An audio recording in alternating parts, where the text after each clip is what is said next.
Chapter 4587. Gu Chengze reached out and caressed her cheeks. Good girl, come home with me. She blushed and lowered her head. She ran her fingers through her hair. But I look so pathetic. Also, I haven't officially met your parents. My parents don't live with me. Gu Chengze said. I live alone. You live alone? Yes. But? I'm not mentally prepared yet. Although they were married living with a man, it seemed too unexpected. She was not mentally prepared at all. Gu Chengze smiled knowingly. Don't worry, there are 2 bedrooms. You can sleep wherever you want. By the way, if you're free tomorrow, you can bring your luggage over. Gu Chengze paused and asked, do you have any other luggage? Actually, I don't have any luggage. Bai Yan smiled bitterly. After what I did tonight with my aunt's personality, she will definitely cut my clothes into pieces. She had left in a hurry just now. She should have taken the opportunity to pack her clothes and take them away. Other than clothes and a bunch of skincare products, she did not seem to have anything particularly valuable. Gu Chengze heard and smiled. If it's clothes, you can buy new ones. Then tomorrow when we get home later, take a shower first and tell me your measurements. The mall is downstairs. Only then did Bai Yu nod. She did not seem to know much about this man. In her impression, he should be a high-class white-collar worker who lived in an ordinary neighborhood. However, looking at his temperament, it did not seem so. Bai Yan and Gu Chengze walked to the entrance of an apartment. The apartment was above the shopping mall. It was a commercial and residential apartment. After entering the apartment, Gu Chengze went to the bathroom to prepare hot water. Bai Yan took the opportunity to look around the room. The apartment was not big. It had 2 bedrooms, 2 living rooms, and a small study. Gu Chengze walked out of the bathroom and saw that she was looking at him curiously. He explained, I lived in this apartment when I was in university. Did you buy this? I rented it. Rented? Yes. To be precise, the entire shopping mall and office building belonged to the Gu family. However, ever since he was an adult, Gu Jinglian had asked him for rent every month. Gu Chengze had to pay him the market price. Gu Chengze's lips curled into a smile. However, I pay the rent every 5 years. The next due date is the year after next. According to his estimation, the size of this apartment should be about 90 square meters, and the rent should be at least 100,000 yuan a year. That would be 500,000 yuan in 5 years. To her, it was already very impressive. The average white-collar worker could not earn so much money. What do you do for a living? Bai Chong asked tentatively. Me. Gu Chengze was the external CEO of the financial management under the Gu Corporation, which meant that he was paid according to an annual salary. Gu Jinglian hired Gu Chengze with an annual salary in order to hone his skills and train him. He also wanted the board of directors to consider whether Gu Chengze was qualified to inherit the Gu Corporation. Under normal circumstances, Gu Jinglian's salary was a combination of annual salary and dividends. The annual salary was about 3 million yuan. If the results were good, then the dividends would be very considerable. Chapter 4588. Tell me your measurements. I'll go buy some clothes. Oh, it's best if you tell me all your measurements in detail. Bai Yu blushed and said, shall I write them down? Okay. There was a pen and paper on the table. Bai Yu blushed and wrote down her measurements on the paper. She folded the paper until it was the size of a tofu block before handing it to him. Gu Chengze smiled when he saw her put the folded tofu block in her hand. Don't worry, I won't peek. Bai Yu blushed even more when he said that. Gu Chengze left the room. Bai Yu entered the bathroom. The water was almost full. She took off her clothes and stepped into the bathtub. The moment the warm water enveloped her, she let out a sigh of contentment. It was as if the exhaustion she had accumulated for so long had finally been released for a short while. What a crazy day. She married a strange man. Then she actually rebelled against Yi Yuqin and left her home that was like a demon's den. Finally, she came to his house. It was too crazy. Bai Yu shyly buried her face in the water and blew bubbles silently. She didn't know how long he had been gone. As she soaked, the water in the bathtub gradually turned cold. Only then did she start scrubbing. When she was done washing and drying herself, she realized that he wasn't back yet. This meant that she didn't have any clothes to change into. There was a bathrobe hanging on the wall of the bathroom. However, there was only one set. Because she came back too suddenly, he probably didn't prepare an extra bathrobe. He hadn't bought the clothes yet, so it shouldn't be a problem for her to borrow his for a while, right? With that thought, Bai silently reached out and took the bathrobe down. It was so wide and big that it was effortless for her to put it on. After putting on her clothes, she had no choice but to open the door with her dirty clothes. She walked to the balcony but couldn't find the washing machine. The balcony had floor-to-ceiling windows. There was only one chair and a small table that seemed to be used for drinking coffee and admiring the night view. She looked around the house but still couldn't find the washing machine. Just as she was feeling extremely uneasy, the door suddenly opened. She looked in the direction of the sound and saw Gu Chengza coming back with bags of various sizes. She subconsciously pulled her clothes together. The bathrobe had covered her body well enough, but she was still worried about being exposed. It was almost an instinctive action. Gu Chengza was surprised to see her carrying a pile of dirty clothes. "Can't you find the washing machine?"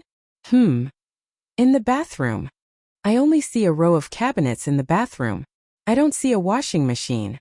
Gu Chengza smiled and walked into the bathroom. He touched the row of cabinets and pressed them lightly.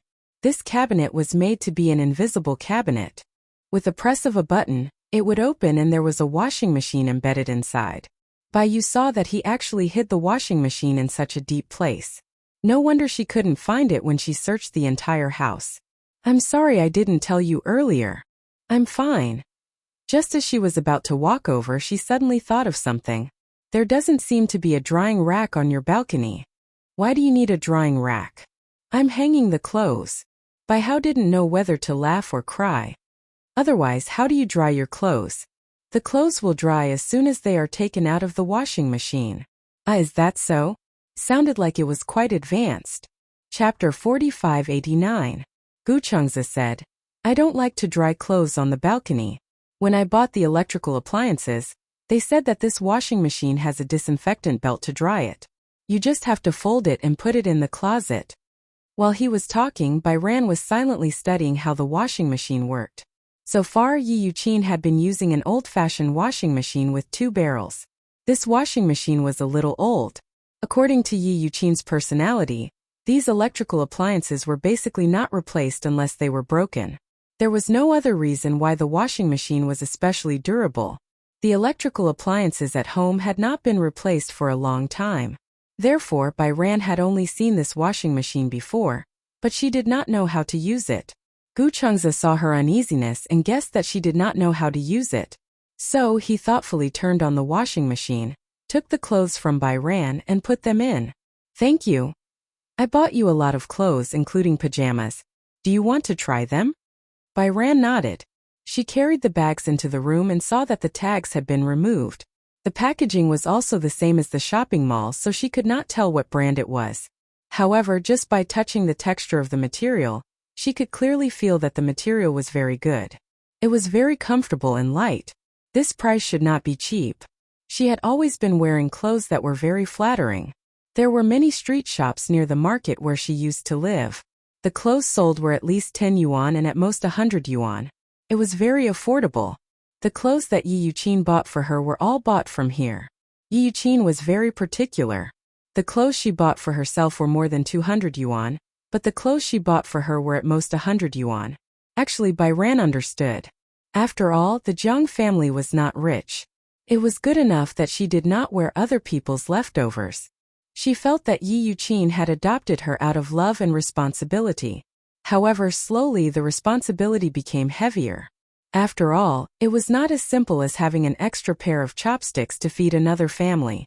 One had to know that besides studying, food and clothing, one more person would also be a big burden for a family. After Bai Ran started working, the situation improved. Yi Yuqin no longer gave her money. She even scrimped and saved to subsidize the family. Even so, Yi Yuqin was always in high spirits to go on blind dates for her. Forget it. Don't think about these things anymore. Bai Hao didn't want to recall these things. He picked up a random piece of clothing and looked at it. He was a little surprised. She originally thought that this man probably had a straight man's aesthetic, and the clothes he bought wouldn't be very nice. At most, they would be decent. However, the clothes he bought were all quite nice. She was holding an A-line dress in her hand. Slowly, she looked like a young lady. Bai Kun could not bear to part with it. It seemed that this was the most decent dress she had ever worn since she was a child. However, he must have spent a lot of money to buy so many clothes for her. Bai Chong felt guilty when he thought about it. The clothes he bought were enough to last her for a season. Bai Ran changed into the clothes. Outside the door, Gu Chengze asked softly, "Do the clothes fit?" "Yes. Come out and show me." "All right." Chapter 45-90. It was a look of amazement and admiration. Gu Chengze looked her up and down and raised his eyebrows. Very beautiful. He had brought her size to buy clothes. Because he had not tried them on, he could not help but worry that the clothes he bought would not fit well, would be uncomfortable, or would not look good. "How's the fit?" "It's very tight and light. It's quite comfortable." Bai Yan carefully probed. "Is this expensive?" "It's not expensive. It was only a few thousand yuan each." However, Gu Chengze did not say anything. He knew that with Bai Yan's personality, she would probably feel bad about it. Therefore, after buying all the clothes, he specially ordered the manager to remove the tags and change the packaging so that she could not see the brand or the price. This way, she would at least feel at ease wearing it. Moreover, a few thousand yuan each was not expensive at all to Gu Chengze. Bai Yan thought that the not expensive, he said, was at most a few hundred yuan each.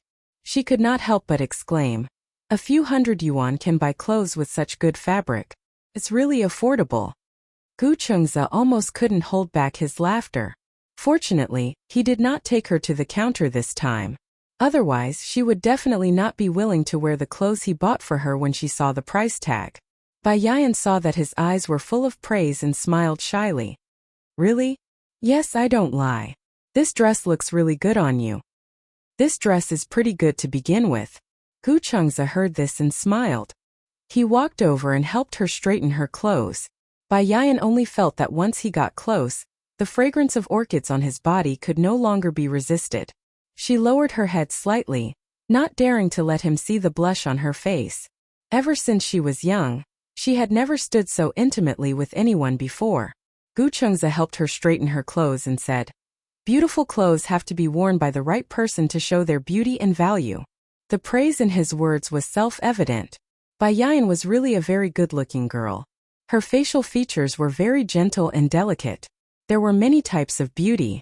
Some of them were sharp, provocative, and aggressive. Some of them were as calm as water, dull and tasteless. At first sight, one would find them breathtaking, but after looking at them for a long time, one would get bored. But Bai Ran's facial features belonged to the category that one could never get tired of looking at 100 times. Perhaps the first time he saw her, she definitely couldn't be considered a heavenly beauty.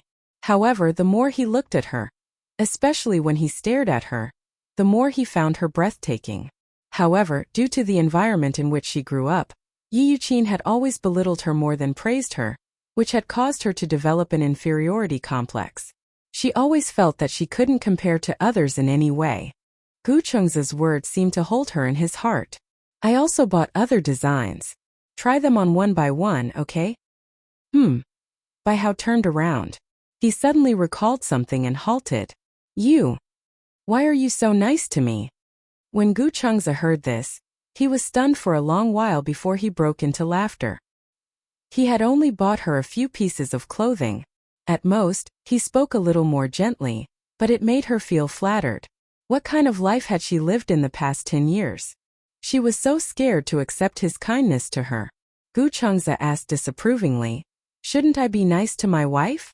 Chapter 45-91.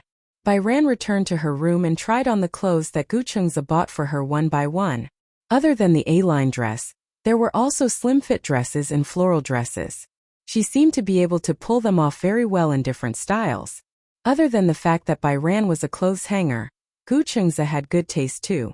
Her temperament was quiet and gentle, and he would choose clothes for her based on her style. These clothes were not very revealing and were not sexy. Although there were many styles, Bai Ran could always look sweet when she wore them. The more Gu Chengze looked at them, the more satisfied he was. Bai Ran counted carefully. He bought a total of 10 sets of clothes for her, and they were all full sets. Are you going to work tomorrow? I'm off tomorrow. Okay, there's no rush. Dry clean these clothes first. Dry clean? Are you going anywhere tomorrow? No. Then wear your pajamas first. Be particular for the day. The pajamas were placed in the washing machine and could be washed and dried in an hour. She could wear soft pajamas the next morning. Byran was touched by his thoughtfulness and nodded. It's late. Go to sleep. Okay. Byran took her phone charger and phone and returned to her room. Just as she laid down on the bed, Byran opened WeChat and saw her best friend Milu sending her endless messages. You're married? You're married. You're married? Then there was a series of emojis. Byran did not know whether to laugh or cry. She gave her an affirmative reply. Yes, I'm married. In the morning, when they went to register their marriage, Byran's mind was empty while waiting for the certificate. She sent a message to her best friend Milu. I'm married. After that, there was no time to reply to her. Too many things had happened today. Lying in bed, she felt exhausted. She opened WeChat and was amused by the series of funny emojis sent by Milu. Oh my God. I can't believe it. I haven't seen you for a few days. What happened? You don't even have a boyfriend. You abandoned me. Goodbye. Our friendship is over. Mila kept complaining like a machine gun, venting her dissatisfaction. The two of them had a very good relationship. Ever since they were in university, there had been a misunderstanding. No discord, no concord. Since then, their relationship had been very good. After moving to the same dormitory, they were inseparable like sisters. Although in today's society one had to guard against fire, theft, and girlfriends seem to have gradually become a dangerous person. However, Milu and Baikun were 100% trustworthy in each other's eyes. Mil was a solid friend. Ever since she was young, Baiyan had always been a very insecure person. Milu had always protected her like a boyfriend. She usually had a neat short haircut, giving people a very neutral style. Milu. Tell me, who was it? When I wasn't paying attention, he kidnapped my best girlfriend. You didn't know whether to laugh or cry. He called her. As soon as the call connected, Milu started wailing. Why did you abandon me to marry a man? Didn't you agree to spend the rest of your life alone? But you secretly got married. Milu, you know about my aunt, right? Milu was silent for a while and regained his serious tone. Yes, I know. She forced you to go on a blind date again? Then, her tone immediately became nervous. Could it be that you married an old man who went on blind dates? Chapter 4592. Bayan pondered for a while and finally told her the truth. I married this man in a fit of pique. Pft. There was the sound of someone vomiting blood on the other end, followed by Mili's angry roar. Don't tell me you married someone in a fit of pique with your aunt. Do you know how hateful my aunt is? What are the conditions she set for the blind date? No matter who it is, whether bald or old, as long as he can give her a house for my cousin to marry a wife, she will agree to marry me to someone else. Milu was so angry that his lungs were about to explode. Isn't this human trafficking in disguise? Yes. Bayan felt wronged. So I found someone to marry. At least I won't have to face those weird blind dates anymore. Bayan felt like vomiting at the mention of blind dates. Milu was dumbfounded. Is this the main point? The main point is the man you married reliable? Anyway, I think he's quite good. He knows how to respect girls and he's also very gentlemanly. Most importantly, Bayan recalled Gu Cheng's handsome side profile when he was sitting in the front passenger seat. Her face was burning. Most importantly, he's also very handsome. Don't be fooled by appearances. Handsome men are generally fickle. Milu paused and launched a series of attacks. What's his personality like? How's his family background? What about your parents? Did they agree to your marriage? Do you have a house? Do you have a car? Are the elders easy to get along with? Bai was dumbfounded by the series of questions that came out like a cannon. She looked at the ceiling blankly and then replied in a daze. I didn't even ask. Pfft.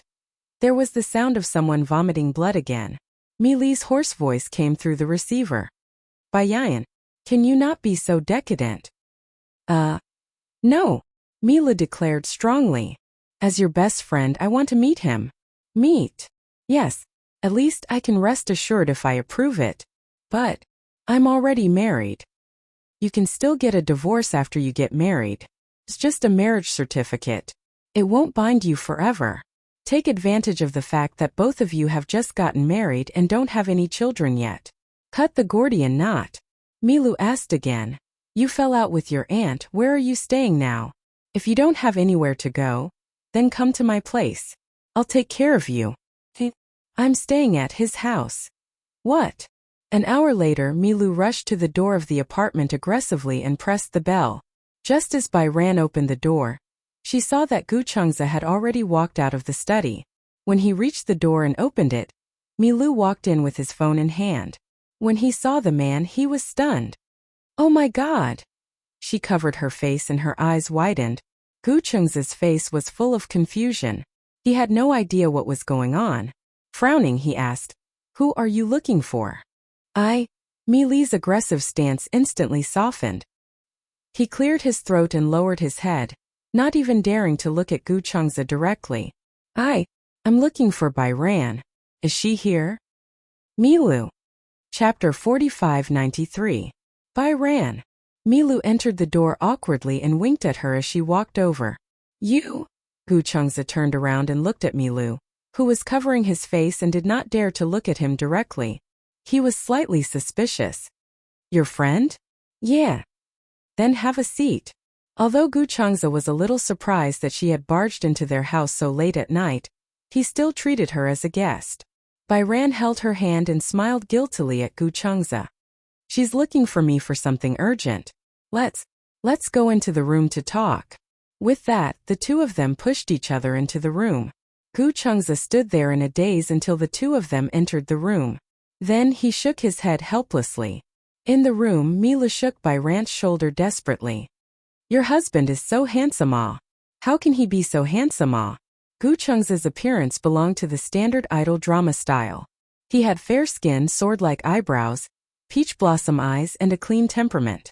On the other hand, he had the calm temperament of an old cadre. This type of man was simply an existence that killed women instantly. If your husband debuts, I'll definitely be his fan. Just a second ago, Milu was still questioning her on the phone. Now, she seemed to have become Gu Chengza's die-hard fan. Gosh, Bai Ran, how did you find such a perfect husband? Milu was in disbelief. Then she suddenly calmed down and thought of something. She leaned over and asked, Did he say anything tonight? What did he say? It's the problem of sleeping together. You have a room to yourself? He said that before getting my permission. He won't force me to do anything. Tisk. So pure and simple? Could it be that he has a hidden illness in that area? Bai Ran raised her eyebrows in confusion. Hidden illness? It's that kind, Milu whispered in her ear. It's just that he can't do that and can't find a woman willing to marry him. Puffed.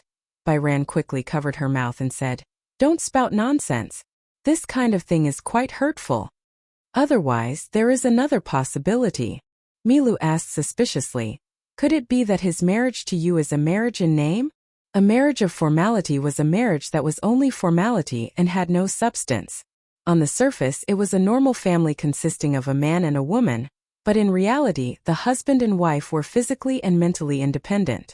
Nowadays, many of the marriages of convenience were formed by people who had sex with each other. Both husband and wife maintained an unknown sexual orientation, and such an orientation could not be known by the family. After all, the general public held prejudice and malice against homosexual relationships. Some elders didn't have extreme views on homosexuality, but once it fell on their children, they couldn't accept it. Therefore, in order to appease the elders, the children adopted a formal marriage. A man who liked men and a woman who liked women rarely had the chance to successfully form a family.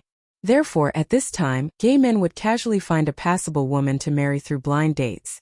This kind of woman was also known as a co-wife. Most of the same wives didn't know that their husbands didn't like women, so they ended up as victims of marriage. Milu had to explain everything to her. Chapter 45-94. That's impossible, right? Bai Ran could not believe it. Gu Chengza looked very normal to her.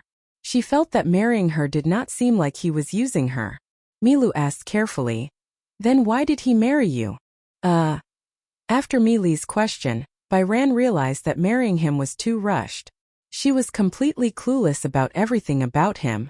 She could not even figure out his motive for marrying her. Love at first sight? Hearing that, Milu could not help but mock her.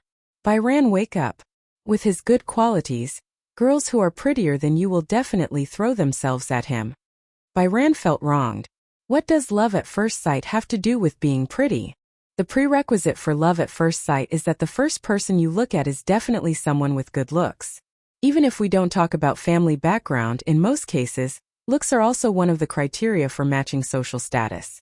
It doesn't have to be too good-looking, but if it's too ugly, how can he fall in love at first sight?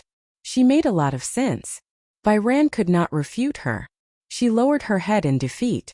Seeing that, Milu sighed helplessly. Did you get married on a whim? Did you go and register your marriage with him? Byran nodded silently. You're too muddle-headed. Marriage is a lifelong event. How can you be so casual? Milu sat down beside her and chattered on. This society is actually very unfriendly to women. Moreover, you're a divorced female celebrity. You got married in such a hurry. If you two can't get along, would you divorce so hastily? We can slowly cultivate our feelings. Slowly cultivate? Mila face-bombed. Some feelings can't be cultivated at all. Their personalities are incompatible from the beginning. No matter how you try to break in, it will be torture. She did not mean to pour cold water on Byran. However, under such circumstances, Mila had to consider the development of things from the worst perspective so that he would not be caught off guard. You didn't even discuss this with me. I'm so angry, Byran said angrily. I was wondering why my aunt kept arranging blind dates for me. I didn't think that. She was using me. I can't take it anymore. I want to be free from this sea of bitterness. So you randomly picked a man to marry.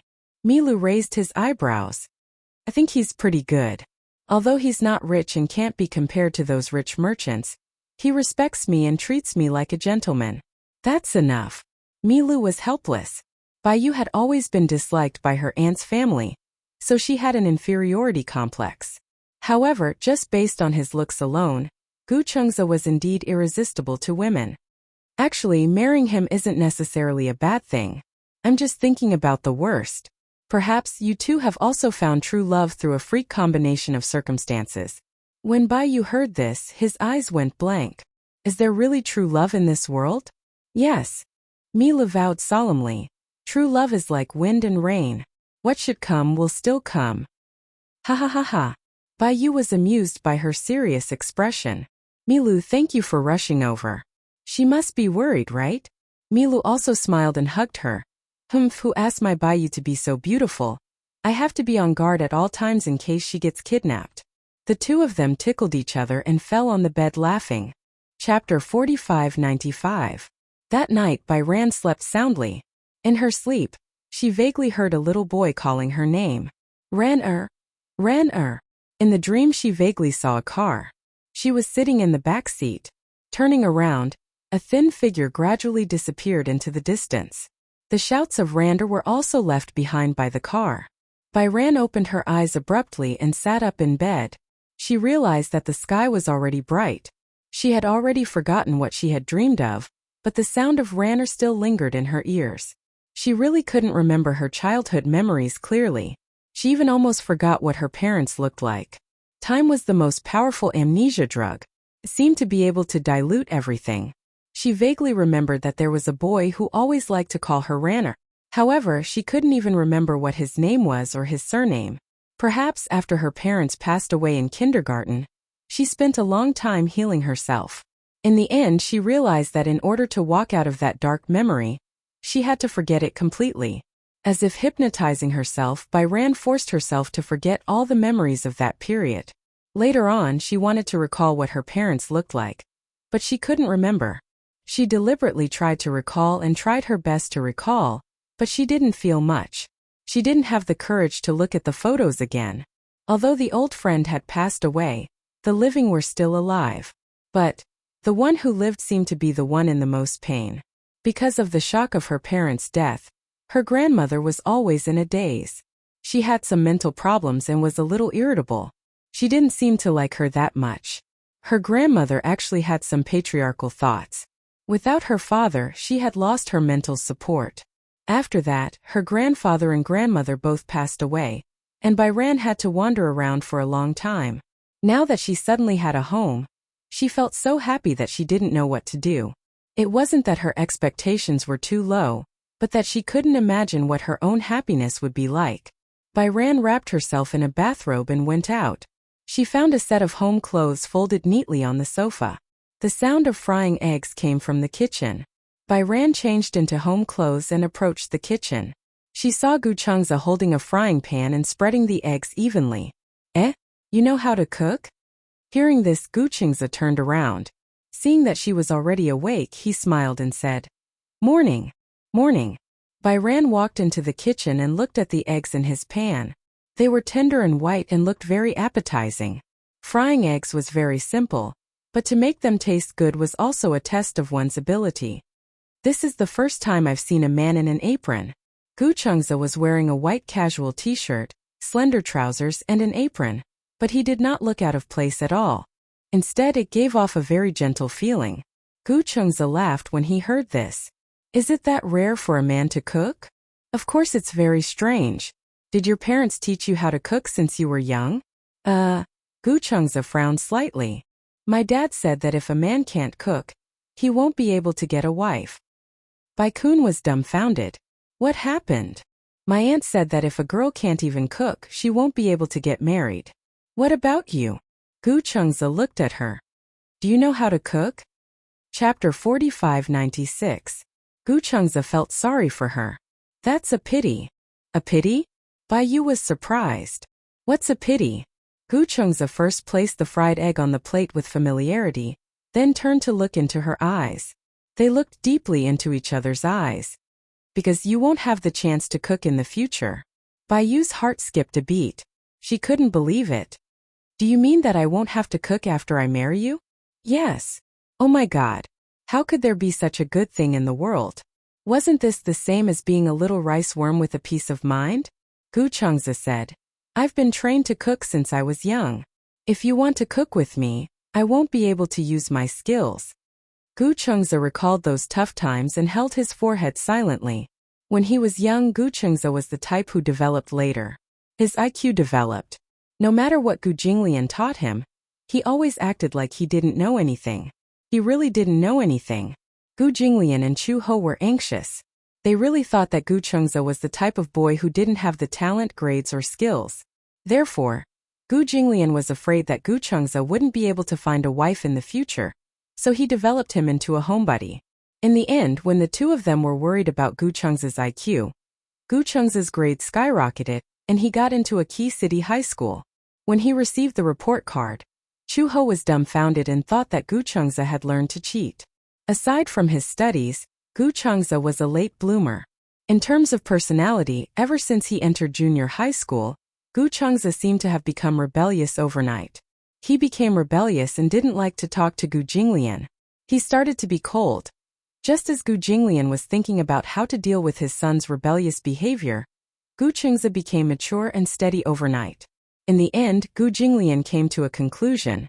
If the child was stupid, then let him play. If the child was rebellious, then let him be rebellious as long as he didn't violate his bottom line and principles. This set of educational principles was very useful when he educated Gu Xinghan. However, it wasn't that bad. At the very least, under Uncle Fu's strict conditions, Gu Chengze's culinary skills were definitely outstanding. Gu Chengze served breakfast on the table and made a cup of milk coffee. He had a sweet taste since he was young. When he drank coffee in the morning, he would add a lot of cream and sugar. Coffee was used to refresh him, but it was too bitter for him to get used to it. Bai Hao sat in front of the table, looking at the exquisite breakfast in front of him. He didn't want to destroy it with his knife and fork. A sandwich, a simple dish, a glass of milk, some porridge, and some side dishes. This was in line with the nutritional requirements for breakfast. Moreover, it looked appetizing. Gu Chengze asked, "What do you want to eat tonight?" "Oh, what can you do?" "I can do anything." "You're lying." Bai Chong did not believe him. There were so many delicacies in the world. How could he know everything? Of course I'm lying to you. How can I be omnipotent? Gu Chengzi smiled deeply. But even if I don't know how, I can learn how to eat it if you want. Bai Ran sucked on the spoon and suddenly thought of something. I like tomato and egg drop soup. Gu Chengzi.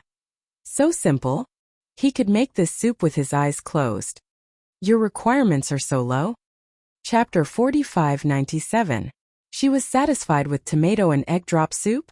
What a glutton. Gu Chengzi said to her. Tonight I'll make tomato and egg drop soup. Then stir-fry some water spinach, braised chicken wings and sweet and sour pork ribs, okay? Yeah, okay. Bai Ran silently took a bite of the poached egg. She was so happy that it almost overflowed. Was this the feeling of home? It had been a long time since she felt this warm. She remembered that the happiest period of her life was probably when she was studying. At that time it was a boarding school system and she was in school every week. She didn't like to go home because her aunt would scold her when she got home. When she was in university, she rarely asked her aunt for money. Other than tuition fees, she did her best to earn money for her living expenses. She even paid for part of her tuition fees. From that moment on, she understood that she was different from others. Other classmates had parents to rely on, but she didn't. She couldn't act spoiled without restraint. From then on, she forced herself to be independent as soon as possible. She was afraid of the day when she would be kicked out of the house. Because when she was young, whenever she made her aunt unhappy, she would always say, "This is my house. If you have any backbone, get out." These words were especially hurtful. The hurt was always imprinted in her heart, and could not be erased. Therefore, she did not have a sense of security since she was young. Gu Chengzi saw that she had a lot on her mind. Initially, there was a touch of gentleness between his brows, but for some reason, the more he thought about it, the more he seemed to have something on his mind. Bai Ran came back to her senses and smiled. Nothing. I was distracted just now. She didn't dare to tell him what was on her mind. People always said that girls should be reserved and not show off too much. Gu Chengzi said, I have to go to work later. You rest well at home, okay? Okay. I'll leave this address on the cupboard. If you need anything, you can call me. Gu Chengzi suddenly thought of something and asked, What did your aunt say? Huh. Bai Ran was in a daze for a moment. She already kicked me out. Gu Chengzi heard this and nodded. That place wasn't your home in the first place. Why did she kick you out? Bai Ran was stunned. From yesterday onwards, this is your home. Don't make things too awkward with your aunt. Of course, if she knows what's good for her, she won't make things too awkward. Bai Hao suddenly thought of something and asked carefully, Should I visit your parents? She finally gathered her courage. She hadn't dared to ask before because she was worried that he might not have parents or come from a divorced family. Or some other unforeseen event. Wouldn't it be too presumptuous? However, he didn't bring it up. After all, Gu Chengzi had already visited her aunt. It was etiquette to visit both parents. Etiquette was important in everything. Hearing this, Gu Chengzi raised his eyebrows slightly. I was worried that you weren't mentally prepared. Mentally prepared? You really won't regret marrying me. Gu Chengzi continued. Once you meet my parents, you may not have the chance to withdraw from this marriage anymore. There was no concept of divorce in the Gu family. They were all very traditional in their bones. Chapter 4598. Gu Chengzi's words were very gentle, but the meaning he wanted to express was very rough. There was no concept of divorce in the Gu family. Especially after meeting the parents, there was no reason for him to withdraw. Was this a family rule? How domineering. Marriage was so open now. Free love, free marriage, and of course the freedom to divorce. It was not that she thought divorce was normal, but she was not sure how far her marriage with Gu Chengzi would go. Who could guarantee that nothing would go wrong in their lifetime? Gu Chengzi saw that she was silent and smiled. Don't be nervous and don't misunderstand. I didn't bring you to meet my parents because they couldn't accept our divorce if they knew that we were married. I'm afraid that they would be sad if you don't want me anymore. Why was such an outstanding and dazzling man acting so innocent and pitiful in front of her? What do you mean I don't want you anymore? You're so outstanding. She still felt that she was not good enough for him. Gu Chengzi smiled and patted her head gently. I'm joking. He walked to Bai Ran and squatted down beside her. He held her face gently and said gently, "Now let's try our marriage first. I'll try my best to be a good husband. If we get along well and are mentally prepared, I'll bring you to meet my parents, okay?" Bai Ran smiled and nodded. Gu Chengze walked to the door. Bai Ran walked to the entrance and quietly passed his suit jacket to him. Just as he picked up the tie, Bai Ran suddenly stared at the tie in his hand and said quietly, "Do you want me to help you with your tie?" "Huh." Gu Chengze opened his palm. "Do you know how to?" "Yes. In the past, I used to work in a clothing store and learned a little."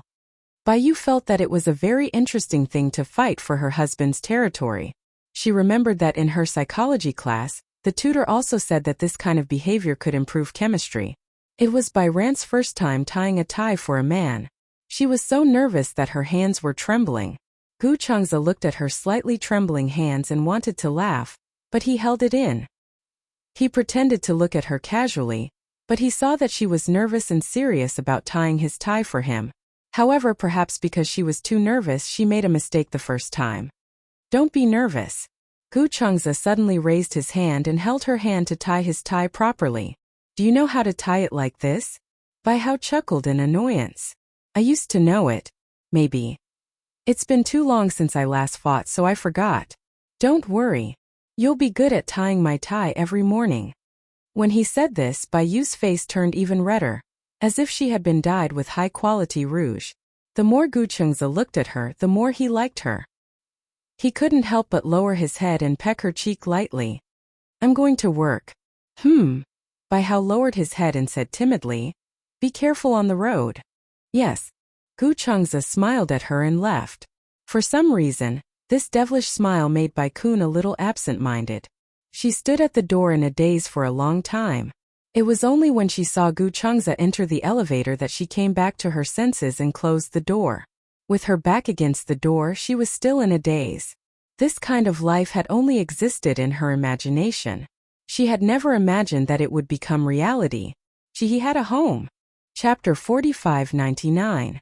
For the entire day, Bai Ran felt like she was floating in the air. As she walked, she felt like she could fly. She then realized that she was already married and had a husband named Gu Chengze. She had been promoted to Mrs. Gu, and her mood was even better. Since she had nothing to do at home, Bai Ran familiarized herself with the appliances in the house. Then she began to clean the house.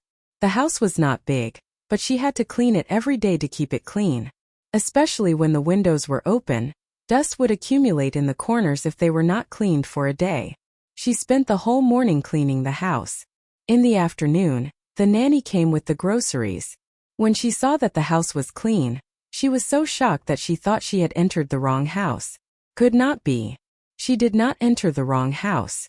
But why was the house so clean? Although she cleaned it every day, there was a big difference between cleaning and not cleaning. She could tell at a glance that the house had been carefully cleaned. Bai Ran heard the door open and came out of the kitchen. When she saw the nanny, she was shocked. "You are..." When the nanny saw her, her face turned pale. "Oh my God. Since when was there another person in the house?" "You are..." "I..." When Bai Ran saw a stranger, she felt uneasy. She smiled and introduced herself. "I'm Bai Ran, Gu Chengze's wife." "Wife? Young Master Gu was married?" Oh my God, this was big news. The nanny called Gu Chengze in surprise. Gu Chengze had just left a company meeting when he received the nanny's call. Only then did he realize that he had forgotten to greet her. When he answered the call, the nanny's surprised voice came from the other end. "Young Master Gu, you're married." "Yeah." Gu Chengze frowned, feeling a headache coming on. "I forgot to tell you. Are you home now?" "Yeah." When I opened the door, I saw that Mrs. Gu had cleaned the house. I thought I entered the wrong house. "Does Master know about this?" "Don't tell my father for now." "Why?" "In short, you just have to do as I tell you to. Also, you don't have to cook anymore." When the nanny heard this, she was even more surprised. "Why?" "Because I'll cook from now on." When the nanny heard that, she was dumbfounded. She knew that Gu Chengze could cook. But because of his busy schedule, well, it was mostly because he was too lazy. Usually, other than cleaning, she would prepare 3 dishes and a soup before Gu Chengze returned. If Gu Chengze had social engagements, he would inform her in advance. However, Gu Chengze was an extremely disciplined man. If there was no need to socialize, he would rarely show himself. Important social gatherings usually ended early. Most of the social gatherings were for business, so when he came back, he would still feel hungry. Therefore, she would still prepare a meal and heat it up for him to eat when he got home. However, she was surprised when he said that he would cook for himself. Gu Chengze gave a few more instructions before hanging up. Bai Hao stood aside with his hands clasped behind his back. He asked carefully, "How should I address you?" "Oh, I forgot to introduce myself. I'm the nanny of this house. My surname is Su. You can call me Auntie Su like Chengze." Chapter 4600. Auntie Su. Hey, good girl. Auntie Su's face was glowing as she nodded happily. Bai Ran immediately returned to her room. Just as Auntie Su was feeling puzzled, Bai Ran ran out with a notebook and approached her. "Auntie Su, can I ask you a few questions?" Go ahead." What kind of fruit does Chengze like to eat the most?" Auntie Su was Gu Chengze's personal nanny and was responsible for taking care of his daily needs. She should know a lot about his preferences, right? Auntie Su was stunned. After thinking for a long time, she said quietly, "Chengze doesn't seem to be a picky eater." "Not a picky eater?" "Yes, whether it's fruit, vegetables, or meat. He basically doesn't refuse anything." "Doesn't refuse anything? Then, there should be something he especially likes." This question was difficult for Auntie Su to answer. This favorite, how should I put it? She couldn't tell. Every time she brought back some fruit, Gu Chengze would wash it clean and eat it. No matter what fruit he ate, he wouldn't show any signs of liking it, and he wouldn't look like it tasted bad either. He would just eat it calmly. No matter what dish she made, other than the difference in saltiness, vegetables, and even something as disgusting as bitter gourd, he would eat it without a frown. "It's true that he especially likes cleanliness," Auntie Su said. "So, I basically don't have to worry about what he eats every day. The only thing I have to do is to clean the house. He's especially picky when it comes to hygiene." Bai Ran looked around and asked tentatively, "So, did my cleaning today pass?" Auntie Su casually wiped the table and saw that there was still dust. However, Bai Ran was so enthusiastic about cleaning that she was embarrassed to say it. She only said, "In the future, leave the cleaning to me. Basically, when I came here, all of you had gone to work. When I came back, the house was clean and bright. But you have things to do at home too. You can't come every day." Auntie Su heard and smiled. "Don't worry. If I'm not free, someone else will take over my job." Bai Ran was relieved when she heard that. That night, Gu Chengze came home very early. Coincidentally, the new clothes that Gu Chengze had bought for her had also been dry cleaned and sent over. When Gu Chengze returned home, Bai Ran was sitting on the sofa eating grapes. Seeing that he had returned, she immediately stood up from the sofa. However, she did not know what to do and just stood there stupidly. Gu Chengze didn't know whether to laugh or cry. "Why are you standing up?" Bai Ran was so nervous that he blurted out, "Welcome you." Gu Chengze was amused by her. He stood at the entrance without moving. Suddenly he opened his arms and asked tentatively, "Then, do you want to give your husband a warm hug when he comes home from work?" These words finally woke her up. Bai Hao put down the plate of fruits and walked toward him. When she was in front of him, she lowered her head and hugged him. She blushed. Obviously, she was shy. He liked her shyness. He especially liked her blushing cheeks when she was shy. He really could not get tired of looking at her. Gu Chengze hugged her gently but couldn't bear to let go no matter what. The two of them were really like newlyweds. They stood at the entrance for a long time until Bai Yan urged him and said, "I feel like my arm is going to be stiff." Chapter 4601. Gu Chengze walked to the kitchen.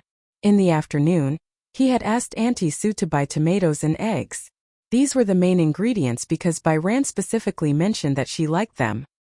He calmly put on an apron and quietly washed the vegetables one by one. Bai Ran had seen many people cook, and the one who left the deepest impression on her was her aunt, Yi Yuqin. The small kitchen was always filled with oil and smoke. Yi Yuqin was a person with a lot of negative energy. Her uncle was not career-minded, and the family was living a tight life, very cramped. Every time she cooked, She could hear her nagging as she cut the vegetables in the kitchen.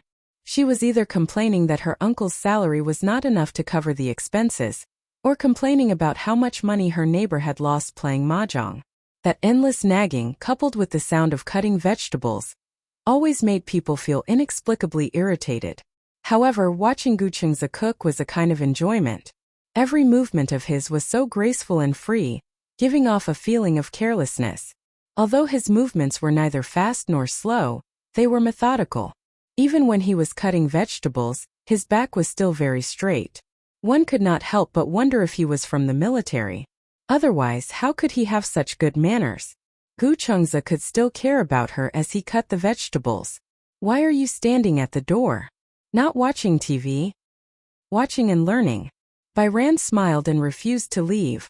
This was because watching him cook seemed to be a kind of visual enjoyment. After the vegetables were cut, they were smoothly placed into the pot. Gu Chengze held the handle of the knife and started to stir-fry. From the angle of the door, looking at him from the side, he was elegant, confident, handsome and dashing. Bai Ran felt that being able to marry such a man, although a little muddle-headed, was like a pie falling from the sky. All of a sudden she felt a little dejected. She had a feeling that this man was really outstanding. Compared to herself, he suddenly paled in comparison. Nowadays, relationships were about matching and social status. This was what she concluded from her blind dates. The conditions were like an equivalent exchange. Although Gu Chengze married her and did not care so much, she still felt that there was a big gap between the two of them in terms of ability. This kind of man had an excellent job and excellent character, and most importantly, housework was a piece of cake. Compared to herself, Bai Ran lowered her head in shame. No, she also had to learn how to cook. Bai Ran walked to his side and said with a smile, "Mr. Gu, can you teach me how to cook?" Gu Chengze suddenly turned his head and looked at her meaningfully. Bai Yin felt guilty under his stare. She pinched the corner of her clothes and said nervously, Although I'm a little stupid, I'll definitely learn it after a few more times." Gu Chengze suddenly said, "Isn't it time to change the way you address me?" Since we're married, why are you still calling me Mr. Gu?" Then, Bai Ran asked tentatively, "Chengze." Gu Chengze closed the lid and looked at the sky helplessly. He turned around and leaned against the table with his arms crossed. "Mrs. Gu, you should call me hubby, not Chengze." This was how the elders of the Gu family addressed him. It sounded very serious. Ugh! Bai Yu blushed. When they were in university, many campus couples would call each other husband and wife when they started dating. She felt that it was ridiculous. She felt that since they were not married yet, they should not address each other so casually. But now that they were married. Chapter 4602. Old. Gu Chengze looked at her patiently, quietly waiting for her to call him. However, with Bai Ran's shy personality, she could not complete the word old after a long time. Gu Chengze suddenly walked in front of her and forced her into a corner. When Bai Ran realized what was happening, she had nowhere to go. Is this word so difficult to pronounce? Gu Chengze looked at her with a helpless expression. His handsome eyes even had a hint of indulgence. Come, repeat after me, hubby. Old. Bai Hao tried his best to say another word, but he couldn't say another word. When Gu Chengze saw this, his lips curled into a smile. Taking advantage of her annoyance, he suddenly bent down and pecked her on the lips. A brief kiss had almost taken away all of her dead ends. Bai Ran widened her eyes and looked at him in a daze. She did not expect this man to be so evil and take away her first kiss. That was her first kiss. The first kiss she imagined was much more romantic than this. In the end, he snatched away her first kiss in the kitchen? This is punishment. Gu Chengze emphasized. He stretched his arms and controlled her in this small space. He continued to threaten and tempt her. You can't even pronounce such a simple word properly. I'll continue to punish you. He was not afraid that she would be angry. This woman had a soft and cute personality. She was really easy to bully. Men naturally had no resistance against this type of woman, especially this woman who was Bai Ran. The more Gu Chengze looked at her pink cheeks, the more he liked them. However, he had to control himself and patiently wait for her to call him hubby. Bai Ran's mind was in a mess. Other than when she was a little smarter when she was studying, she had never even held hands with a boy, let alone kissing or hugging.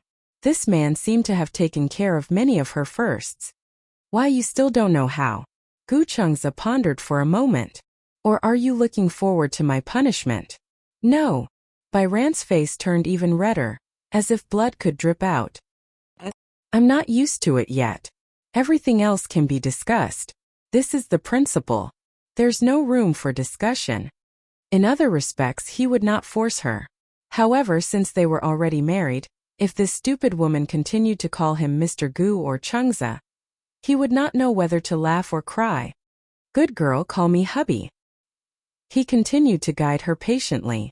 That pair of soul-stirring eyes were fixed on her body just like that. Bai Ran's tongue seemed to be tied up. He stuttered.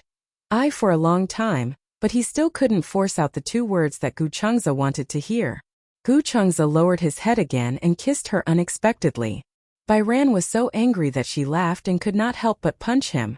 Gu Chengze raised his hand and effortlessly wrapped it around her wrist. Good wife. He hugged her as if he was hugging a large teddy bear. He walked casually to the gas stove and turned off the fire the moment the pot lid jumped. His control of the fire was so precise. It was the same for her. Chapter 4603. Gu Chengze said playfully. Mrs. Gu, why is your face so hot? Hubby.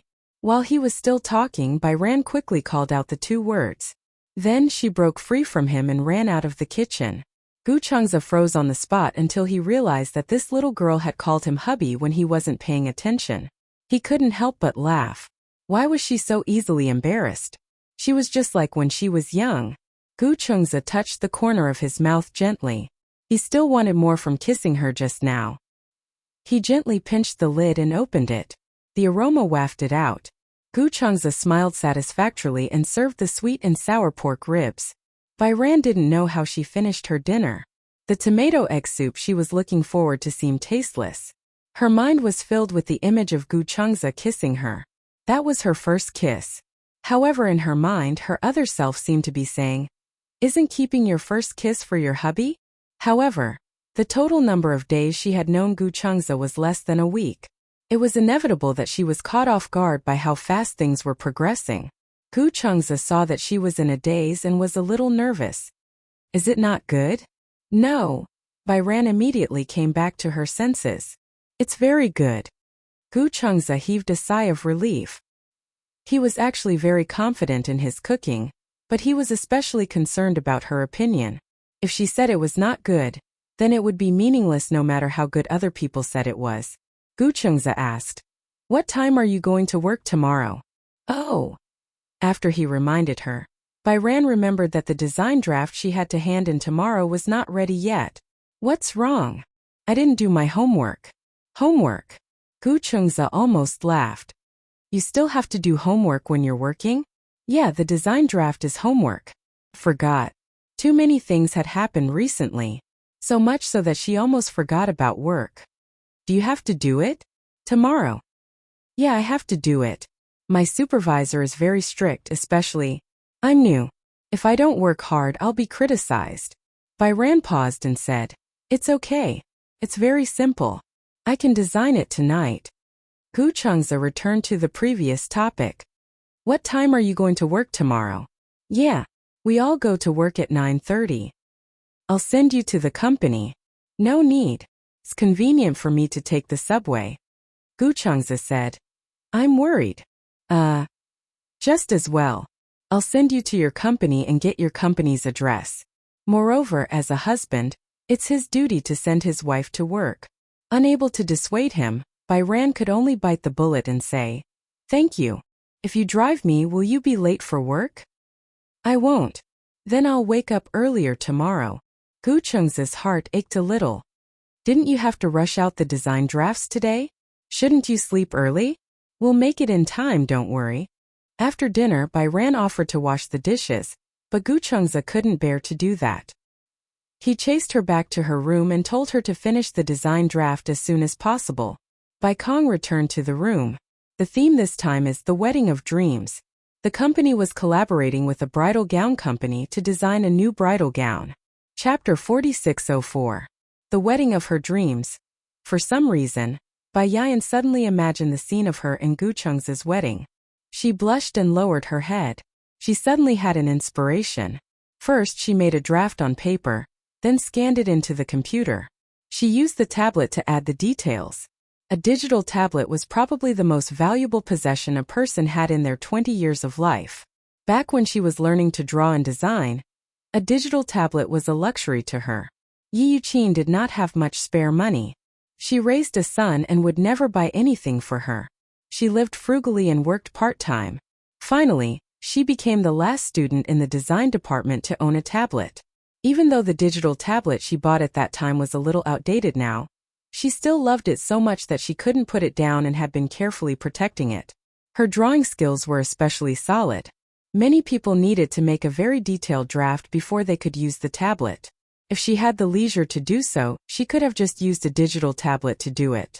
In less than half an hour, the outline of the wedding dress finally took shape. Bayan stretched and glanced at the door. Gu Chengza silently leaned against the door. She did not know how long he had been standing there. You! Her lazy waist froze in midair. Gu Chengza laughed. Are you done? Yes, almost done. There's still one more detail. Gu Chengza walked over, but Bayan hugged the laptop screen in a panic and did not want to show it to him. No peeking. Gu Chengza raised his eyebrows. What is it? So mysterious? The design draft. Oh, is this a trade secret? So it could not be revealed to outsiders? Gu Chengza understood it this way. Actually, that was not it. It was just that Bayan was a little shy to show him the wedding dress of her dreams. She felt inexplicably guilty. It was like a young girl in love being peeked at. Gu Chengza patted her head. Okay. I won't peek. He turned around and walked out of the door. Are you relieved now? Bayan let go of the laptop. No peeking. Okay. Gu Chengza turned around and asked, finish work early, shower and sleep. Okay? Then what about you? Gu Chengza said matter-of-factly, I'll wait for you in the living room. Waiting for me? Bayan hurriedly said, go to bed early. You still have work tomorrow. Since you're not sleeping, I can't sleep either. His warmth warmed Baihao's heart. She nodded and promised. Okay, wait for me for a while. I'll be quick. Gu Chengza closed the door. Bai hurriedly picked up the tablet and crazily attacked. When she worked, she was a workaholic. It wasn't that she loved her work, but that she loved designing. When she was young, she had suffered a lot, so she didn't like to talk. Her biggest interest was to hold a drawing board and copy the beautiful girls in comic books. At first, there was no condition to buy drawing paper. She drew with a pencil in the unused part of the abandoned exercise book. At that time, she was still in university. However, her homeroom teacher liked her very much. She accidentally saw her drawing in her spare time. She even drew very well. Even though she didn't have a decent drawing board, she knew about her family's situation. Thus, she bought her drawing paper and a pen as a birthday gift. Chapter 4605.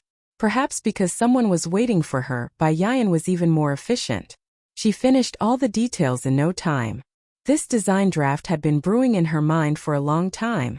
Now, she was just reverting the thoughts in her head to the design draft. It was a piece of cake for her. Therefore, Bayan finished it very quickly. When she closed the notebook, the clock was already past 10 o'clock.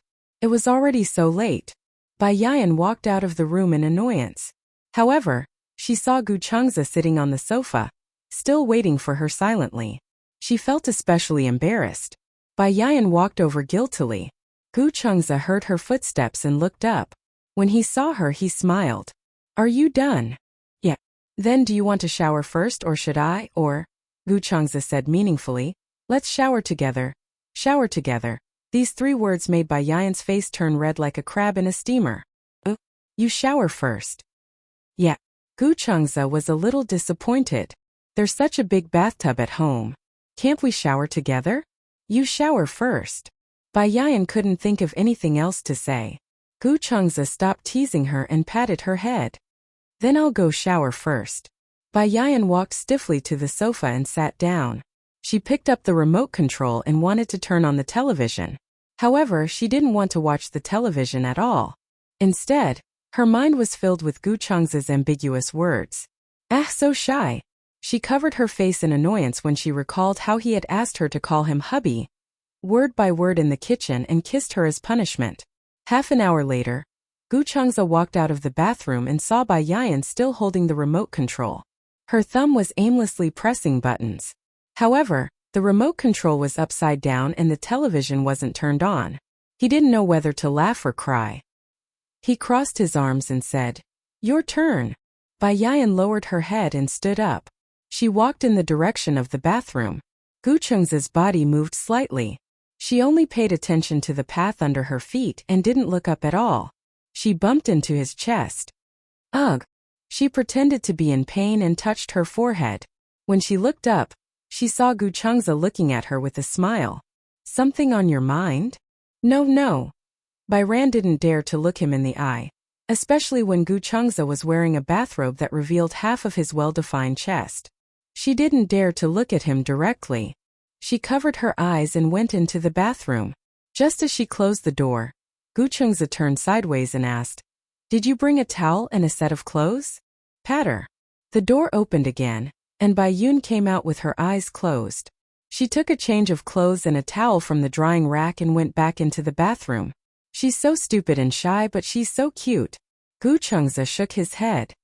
He walked to the entrance and brought the brand new bag he had bought for her into the room. When he passed by the laptop, he caught a glimpse of the design drawing on the screen. Although it was wrong to peek and she really didn't want him to see, it shouldn't be a problem to just take a look, right? Thinking of this, Gu Chengza slowly walked in front of the computer. With just one look, he could not help but be amazed. Was this the wedding dress she designed? She saw the theme at the bottom right corner, Dream Wedding. It seemed that her design theme this time was related to the wedding. Chapter 4606. Marriage was a sacred thing to begin with, and the wedding dress symbolized holiness and beauty. Gu Chengza did not look at it carefully. She seemed to be keeping it a secret, so he only took a cursory glance and did not look at it further. He walked out of the room, and not long after Bai Ran was done. She did not go out for the whole day, so she did not take long to wash. When Bai Ran finished drying her hair and walked out of the bathroom, Gu Chengza was standing on the balcony, enjoying the night view and drinking something. Coffee. He was about to fall asleep, but he was still drinking coffee? Bai Ran thought as she walked over and asked, "Are you drinking coffee?" "Milk," Gu Chengza said. "A cup of coffee in the morning helps with work, and a cup of milk in the evening helps with sleep."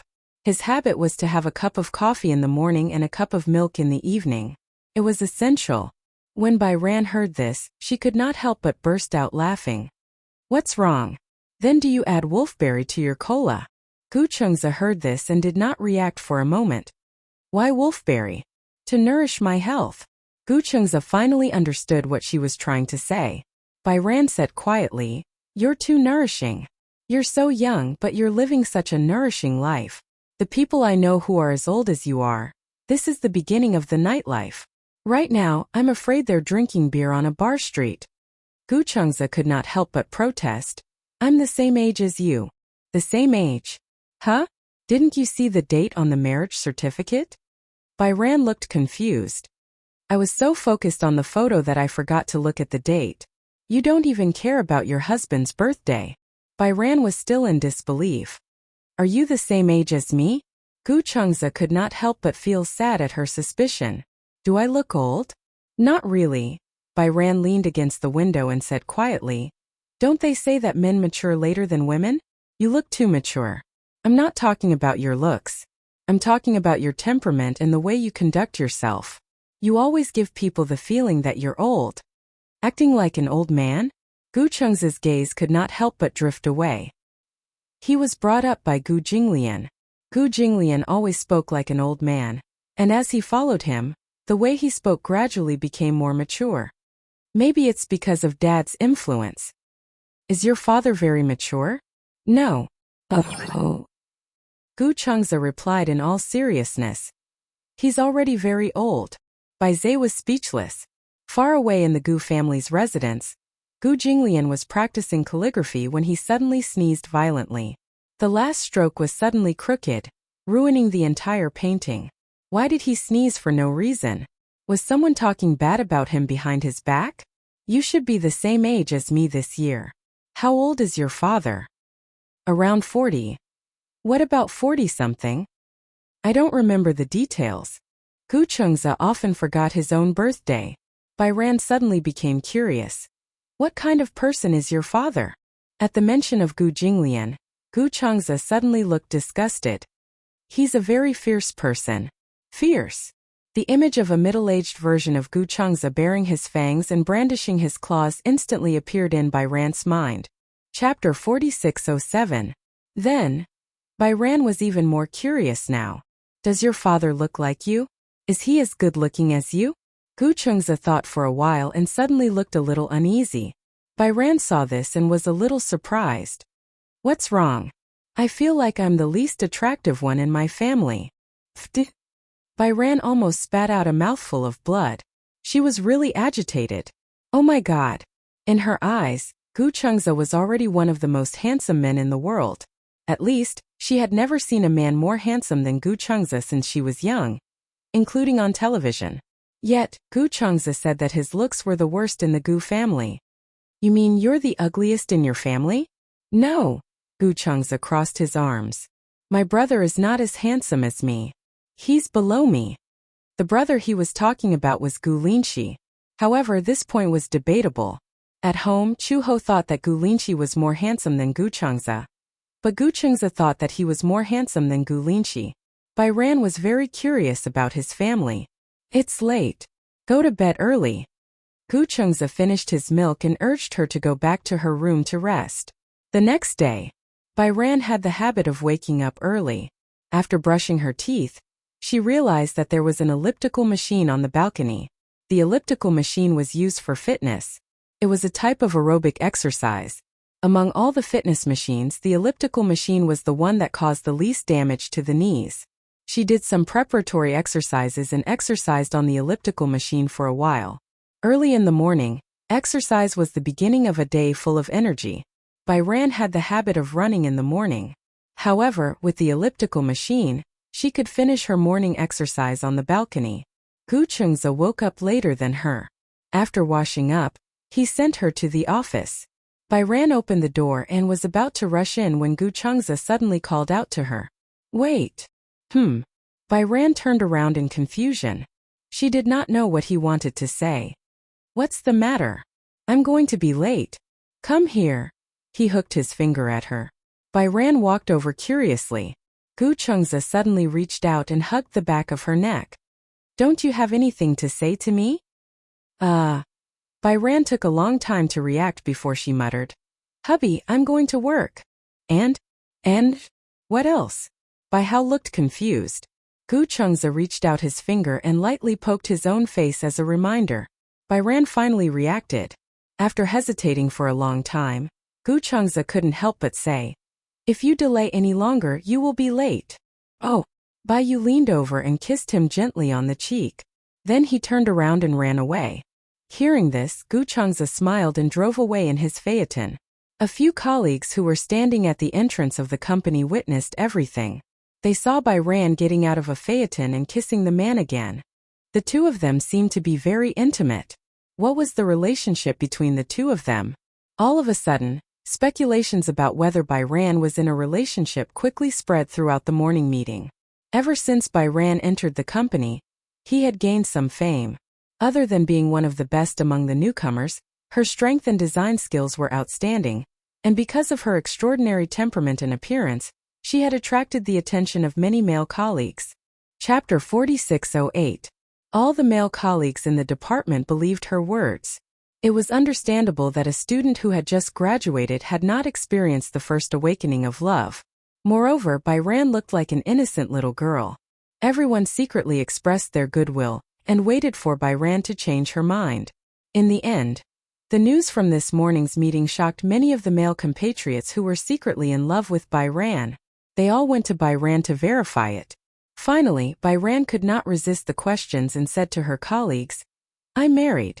What? Today's doubts were like a stormy sea. Many male colleagues could not believe it. The female colleagues expressed their disdain. A female colleague sitting next to her said disapprovingly, Weren't you still single a while ago? Well, I think it's a flash marriage between him and me. We just registered our marriage. Flash marriage. Everyone in the department was greatly affected by this. Many colleagues who had seen Gu Chengza with their own eyes started to gossip. I saw it this morning. Bai Ran's husband is really handsome. He's so popular on TV. Not only is he handsome, but most importantly, he's so gentle to Bai Ran. These were all words of envy that had no ill intentions. However, gradually, discordant voices of doubt emerged. Bai Ran, you just graduated and you're in such a hurry to get married. Flash marriage. Do you know your current marriage partner? Bai Ran answered patiently. He's quite a good person. He takes good care of me and dotes on me. You can't tell when you just got married. There's still a honeymoon period and a break-in period when you just started dating. There's still a 3-year itch and a 7-year itch when you get married. In the beginning, it's always full of passion. Later on, without a foundation of feelings, it's difficult to maintain the marriage. That's right. Bai Ran, you're too impulsive. I see that your hand is bare. Where's your wedding ring? Bai Ran looked at her bare hand and said, Oh, we haven't had a wedding yet. You haven't had a wedding? Have you only registered your marriage? Bai Ran nodded. Someone else asked, What about the engagement party? Has the engagement party been held? No. We only registered our marriage first. For now we're living together. As for the wedding, we have to think about it. As soon as Bai Ran finished speaking, a female colleague immediately ridiculed him. Among them, a gorgeously dressed woman named Su Xiaoxiao, who was sitting behind her, smiled coldly. A flash marriage is very dangerous. By how you have to think clearly. Whether you can afford a wedding and whether you want to have one or not are two different things. However, a man who has money but is unwilling to hold a wedding, and a man who doesn't have money and can't afford a wedding. No matter what, I don't want these two kinds of men. In other words, Gu Chengza did not hold a wedding. Either he could not afford it or he was unwilling to. At that time, you'll be the one at a disadvantage. After all, it doesn't matter if a man gets divorced once, but once a woman gets divorced, her value will immediately depreciate. Bai Hao didn't agree. Aren't you being too serious? The wedding is not the only benchmark to measure the happiness of a marriage. It's just a formality. Chapter 4609. Even if he doesn't have a wedding, he should at least buy you a ring.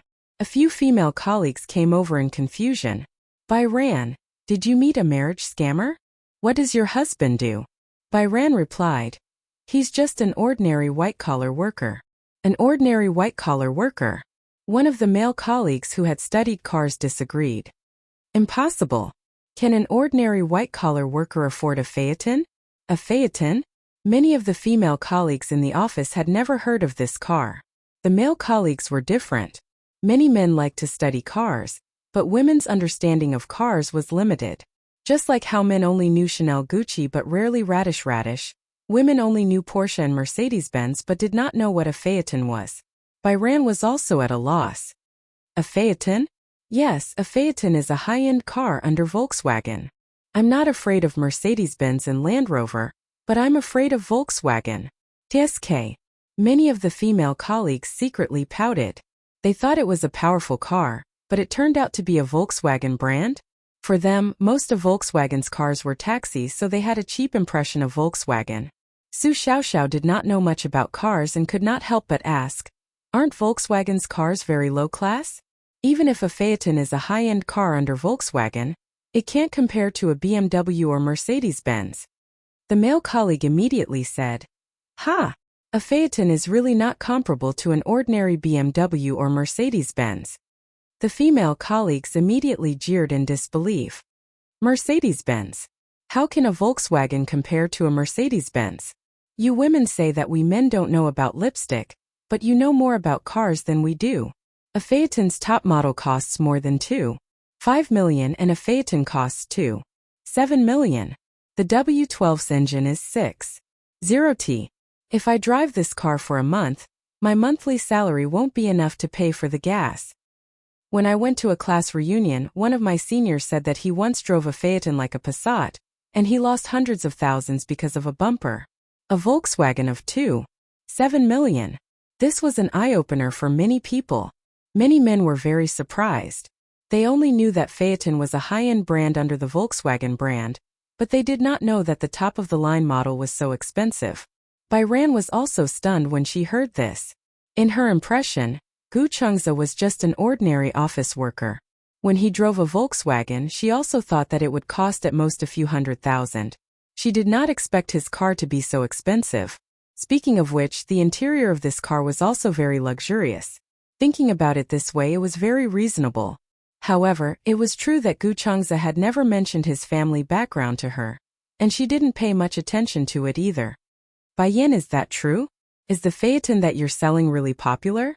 I don't know much about cars. I only know that his car is a Volkswagen. I don't know if it's a Phaeton or if it costs more than 2 million yuan. I don't know, and I'm not interested in it. Anyway, I'm marrying him, not his car. Please, you should at least check out the background of the man you're marrying. If the man you marry is a pauper, you'll be crying in the future. Chapter 46:10. Bai Sheng did not listen to a single word they said. She was thinking that although she did not know much about Gu Chengze's family background, it was impossible for her to lie to him. She had nothing at all. Why would such an outstanding man lie to her? Even if he lied to her, she would not lose out. Bai Sheng, you have to be more careful. A female colleague beside her poked her head in disappointment. Bai Sheng finally reacted and let out an ah. Snacks? What snacks? After a moment of dead silence, the office suddenly erupted in laughter. Ha ha ha ha. Bai Sheng, you foodie. She told you to be more careful, but you only have snacks in your head? Bai Sheng, you're too cute. I'm really afraid that you'll be kidnapped. Haven't I already been kidnapped? There was another round of boos. Bai Sheng's face was dark when a message suddenly came on her phone. It was from Gu Chengze. She opened the message and saw a few lines from Gu Chengze. When you're on break next time, let's go take a look at the house. Bai Sheng was a little stunned. House? She didn't understand and replied, what house? Within a few seconds, Gu Chengze replied almost instantly, our home, idiot. Home, was it a wedding house? Usually, when two people got married, the first process was to buy a house as their wedding house. Since they were getting married and were independent from each other, they had to have their own place to live first. However, the housing prices in the capital were too expensive now. Her internship was a month and she could only get 2,000 to 3,000 yuan at most. After she became a full-time employee, she could get a car, a bonus, and performance. Her dream was to be a famous designer. However, in such a company, there was no room for her to use her abilities. Her dream had become wishful thinking. It was difficult for ordinary designers to survive. The housing prices in the capital were millions or even tens of millions. She replied, I don't have much money on me. I can't afford much. As soon as the message was sent, she was a little disappointed. She felt that she did not do anything. This time, Gu Chengze's reply was simpler. I do. Bai Sheng's heart skipped a beat. What's the budget? There's no budget. It mainly depends on the quality of the house. Look at the new buildings online first and do your homework in advance. After handing in the design draft, Bai Sheng had nothing to do, so he searched for real estate on the internet. Recently, there were many new properties. Among them, there were 3 that had the best reputation. One was Shengyu's Spring River Heavenly Seal, another was Hung Yuan's Linxing First Grade Restaurant, and the last one was Bana's Seine River Garden. It was Bai Sheng's first time looking at a house, so he was dazzled by all the introductions. At the side, a few colleagues saw Bai Sheng browsing the web and went over curiously.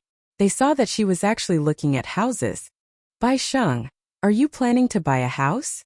Spring River Heavenly Seal? I heard that this building is very expensive. Bai Sheng was confused. Didn't you say that it hasn't opened yet? It just so happens that it opens this Saturday. I plan to go to the sales office to take a look. His colleagues were shocked. Are you really going to buy it? Bai Sheng said truthfully, my husband said he wanted to buy a house, so I did my homework first. My aunt is one of the higher-ups in the Spring River Heavenly Seal. She said that this house is worth at least 200,000 yuan per square meter. 200,000. It was so scary. The surrounding colleagues were also in disbelief. So expensive? Chapter 46:11. Bai Sheng was a little worried. It was so expensive. Did he really want to buy it? Bai Sheng, you have to be careful about buying a house. At the side, a female colleague in her 30s advised her. Don't be used by others so easily. What's wrong? The female colleague said. I finally understand now. When it comes to buying a house, you have to be clear-headed. A few years ago, the price of houses was going to increase. My husband and my mother-in-law discussed it and decided to buy a house. When I heard that it was good to buy a house, I agreed. My husband is a local and has a house, but it's an old and small house. He sold it to make up for the down payment. But guess what happened when he bought the house? Everyone looked at each other. The female colleague said angrily, my husband asked me to write my mother-in-law's name. At first I didn't understand, so I asked him what he meant. He said that the money for the down payment was from my mother-in-law selling her old house, so it was only right for the house to be written in their name. I can only blame myself for being muddle-headed. At that time I actually thought that what he said made sense, so I acquiesced. However, since this house is written in my mother-in-law's name, they should be the ones paying for it. In the end, right after I gave birth, I had to go back to work immediately and pay off their loan. In the end, this house wasn't mine. Now, I'm being led by the nose by my mother-in-law's family. The more the woman spoke, the angrier she became. Her eyes were red. It was obvious that her words of consolation were from the bottom of her heart. The housing prices in Beijing are so high now. The pressure of paying off the loan every month is not small. Some men marry a wife and don't have a share of the house, but they are clamoring to pay off the loan. Most importantly, in the end, when the loan is almost paid off, the man has an affair. In the end, the one who leaves with nothing is the woman. What bad luck! There was suddenly a wave of resentment in the office. Many of the colleagues were married, and they couldn't help but complain about the unfairness of their in-laws. The more Bai Sheng listened, the more depressed she felt. She didn't like to be in contact with such negative energy. It wasn't that she didn't have empathy, but she couldn't understand why she didn't live a good life and went to the garbage dump to find her husband. Bai Sheng, you have to be careful. If the man asks you to take the loan, don't do it. Bai Hao smiled but didn't say anything. In the afternoon, when Bai Ran was about to get off work, he saw a Phaeton parked in the parking lot of the company when he walked to the gate of the company to check in. She didn't recognize the car, but she remembered the license plate number. Bai Ran walked towards the car. Gu Chengzi pushed the door open and got out. He leaned against the car and smiled. Let's go. Bai Yan replied with a and went around to the passenger door. At the entrance of the company, a few colleagues were also going downstairs to clock in and get ready to go home.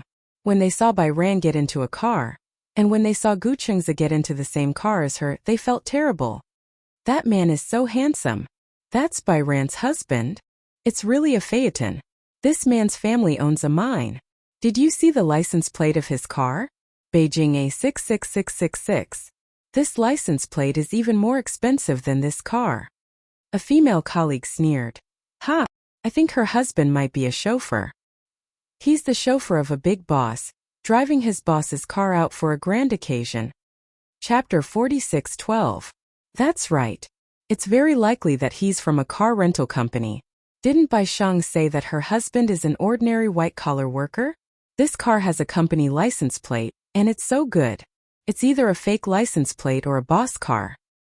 His colleagues began to discuss among themselves. Bai Sheng really knows how to brag. Look at her tone. She said that she wants to buy a house in the Spring River Heavenly Seal. Can she really afford it? Who doesn't know how to brag? It didn't cost anything. Ha ha ha. Suddenly, a male colleague spoke up for Bai Sheng. Maybe Bai Sheng is innocent too. That's right. Bai Sheng is so innocent. She doesn't know anything at all. Didn't you hear what she said? She got married in a flash and met him on a blind date. She doesn't even know that man. At this time, many older women sneered again. Blind date? Io, what's so good about a man you met on a blind date? Exactly. That man is so handsome, and he can even afford to buy a house in the Spring River Heavenly Seal. How many women would want such a man? How could he be reduced to a blind date? On the way, Bai Sheng found a briefcase in the back seat. There were many floor plans of different developers inside. Can I have a look? Yeah, it's for you to see. She was so curious that she picked it up and read it page by page. Is there anything you like? Bai Sheng looked around and still felt that the layout of the Spring River Heavenly Seal was the most satisfactory. However, the unit price of the Spring River Heavenly Seal was extremely expensive. She did not dare to imagine that she could live in a house with the Spring River Heavenly Seal. The apartment is not bad, but it's so expensive. At the crossroad, Gu Changze stopped the car and said to her, "The Spring River Heavenly Seal is very expensive, but I have an internal discount." Internal discount? How good is the internal discount? Gu Changze smiled and said, 50% off. Bai Sheng covered his mouth in surprise. 50% off? Yes. So cheap. When you're resting, we'll go to the sales office. If you like it, we'll buy it. Bai Sheng was caught off guard. Wait, aren't you going to look at a few more buildings? Gu Changze did not think much of it. Aren't you most satisfied with the layout of this place? Yes, I am very satisfied, Gu Changze said gently. I've seen the Spring River Heavenly Seal's model house. It's exquisitely decorated. Moreover, the developers under Shangyu are also the best in the real estate industry. Yes. That night someone tagged Bai Sheng in the group chat. Bai Sheng, didn't you want to buy a house in the Spring River Heavenly Seal? I've asked my aunt. The flats with sky gardens will be on sale soon. The unit price will be 250,000 renminbi. The price varies from floor to floor. Do you really want to buy it? The smallest unit in this building was 140 square meters. In this way, one unit would cost more than 20 million. You have to pay a few million for a loan. In other words, can you really afford it? Bai Sheng did not reply. Because she didn't know if she would buy the Spring River Heavenly Seal, she decided to wait a few days before going to the sales office to look at the model houses before making a decision. However, she didn't expect that these colleagues weren't doing it out of concern, but out of amusement. Some people really couldn't bear to see others living better than them. The jealousy between women was often very scary. They just couldn't bear to see that Bai Sheng was prettier than them and luckier than them to marry such a good husband. Therefore, everyone was waiting to see her make a fool of herself. The next day when Bai Sheng arrived at the company, the female colleague came over. Chapter 46:13. I didn't check my phone yesterday. Bai Yu asked blankly. What's the matter? I asked my aunt yesterday. She said that the Spring River Heavenly Seal's property prices are very high. Are you sure you want to buy it? The problem is that the down payment is a few million. Also, it requires a high credit rating. Bai Yu smiled. Thank you. However, it's not up to me to decide whether to buy it or not. It's still up to my husband. After all, she did not have much money to pay. Bai Yu had always felt guilty about this. She was mentally prepared to work hard to repay the loan if Gu Changze took a loan to buy the house. Is your aunt one of the higher-ups in the Spring River Heavenly Seal? Yes. The female colleague was obviously a little guilty. What higher-ups? She was just someone from the sales office who brought people to look at houses. Her aunt was older than her, but she was a few years older than her. However, her performance in the sales office was not bad either. The higher-ups she mentioned were just for show. Anyway, Bai Yu would never be able to afford a house in the sales office. Therefore, she said, if you really want to buy it, let me know. I'll contact my aunt and see if she can give you a discount. At the mention of discounts, Bai Yu thought of what Gu Changze said. 50% discount. Can your aunt give us a discount of less than 50%? For a moment, the entire office was dead silent. Everyone looked at her in surprise. After a while, the office erupted in laughter. Ha ha ha ha. 50% discount. Where can you buy a house with a 50% discount? And it's a house in the Spring River Heavenly Seal. Unless you're a relative of the royal family, how can you buy a house at such a low price? The cost isn't even enough.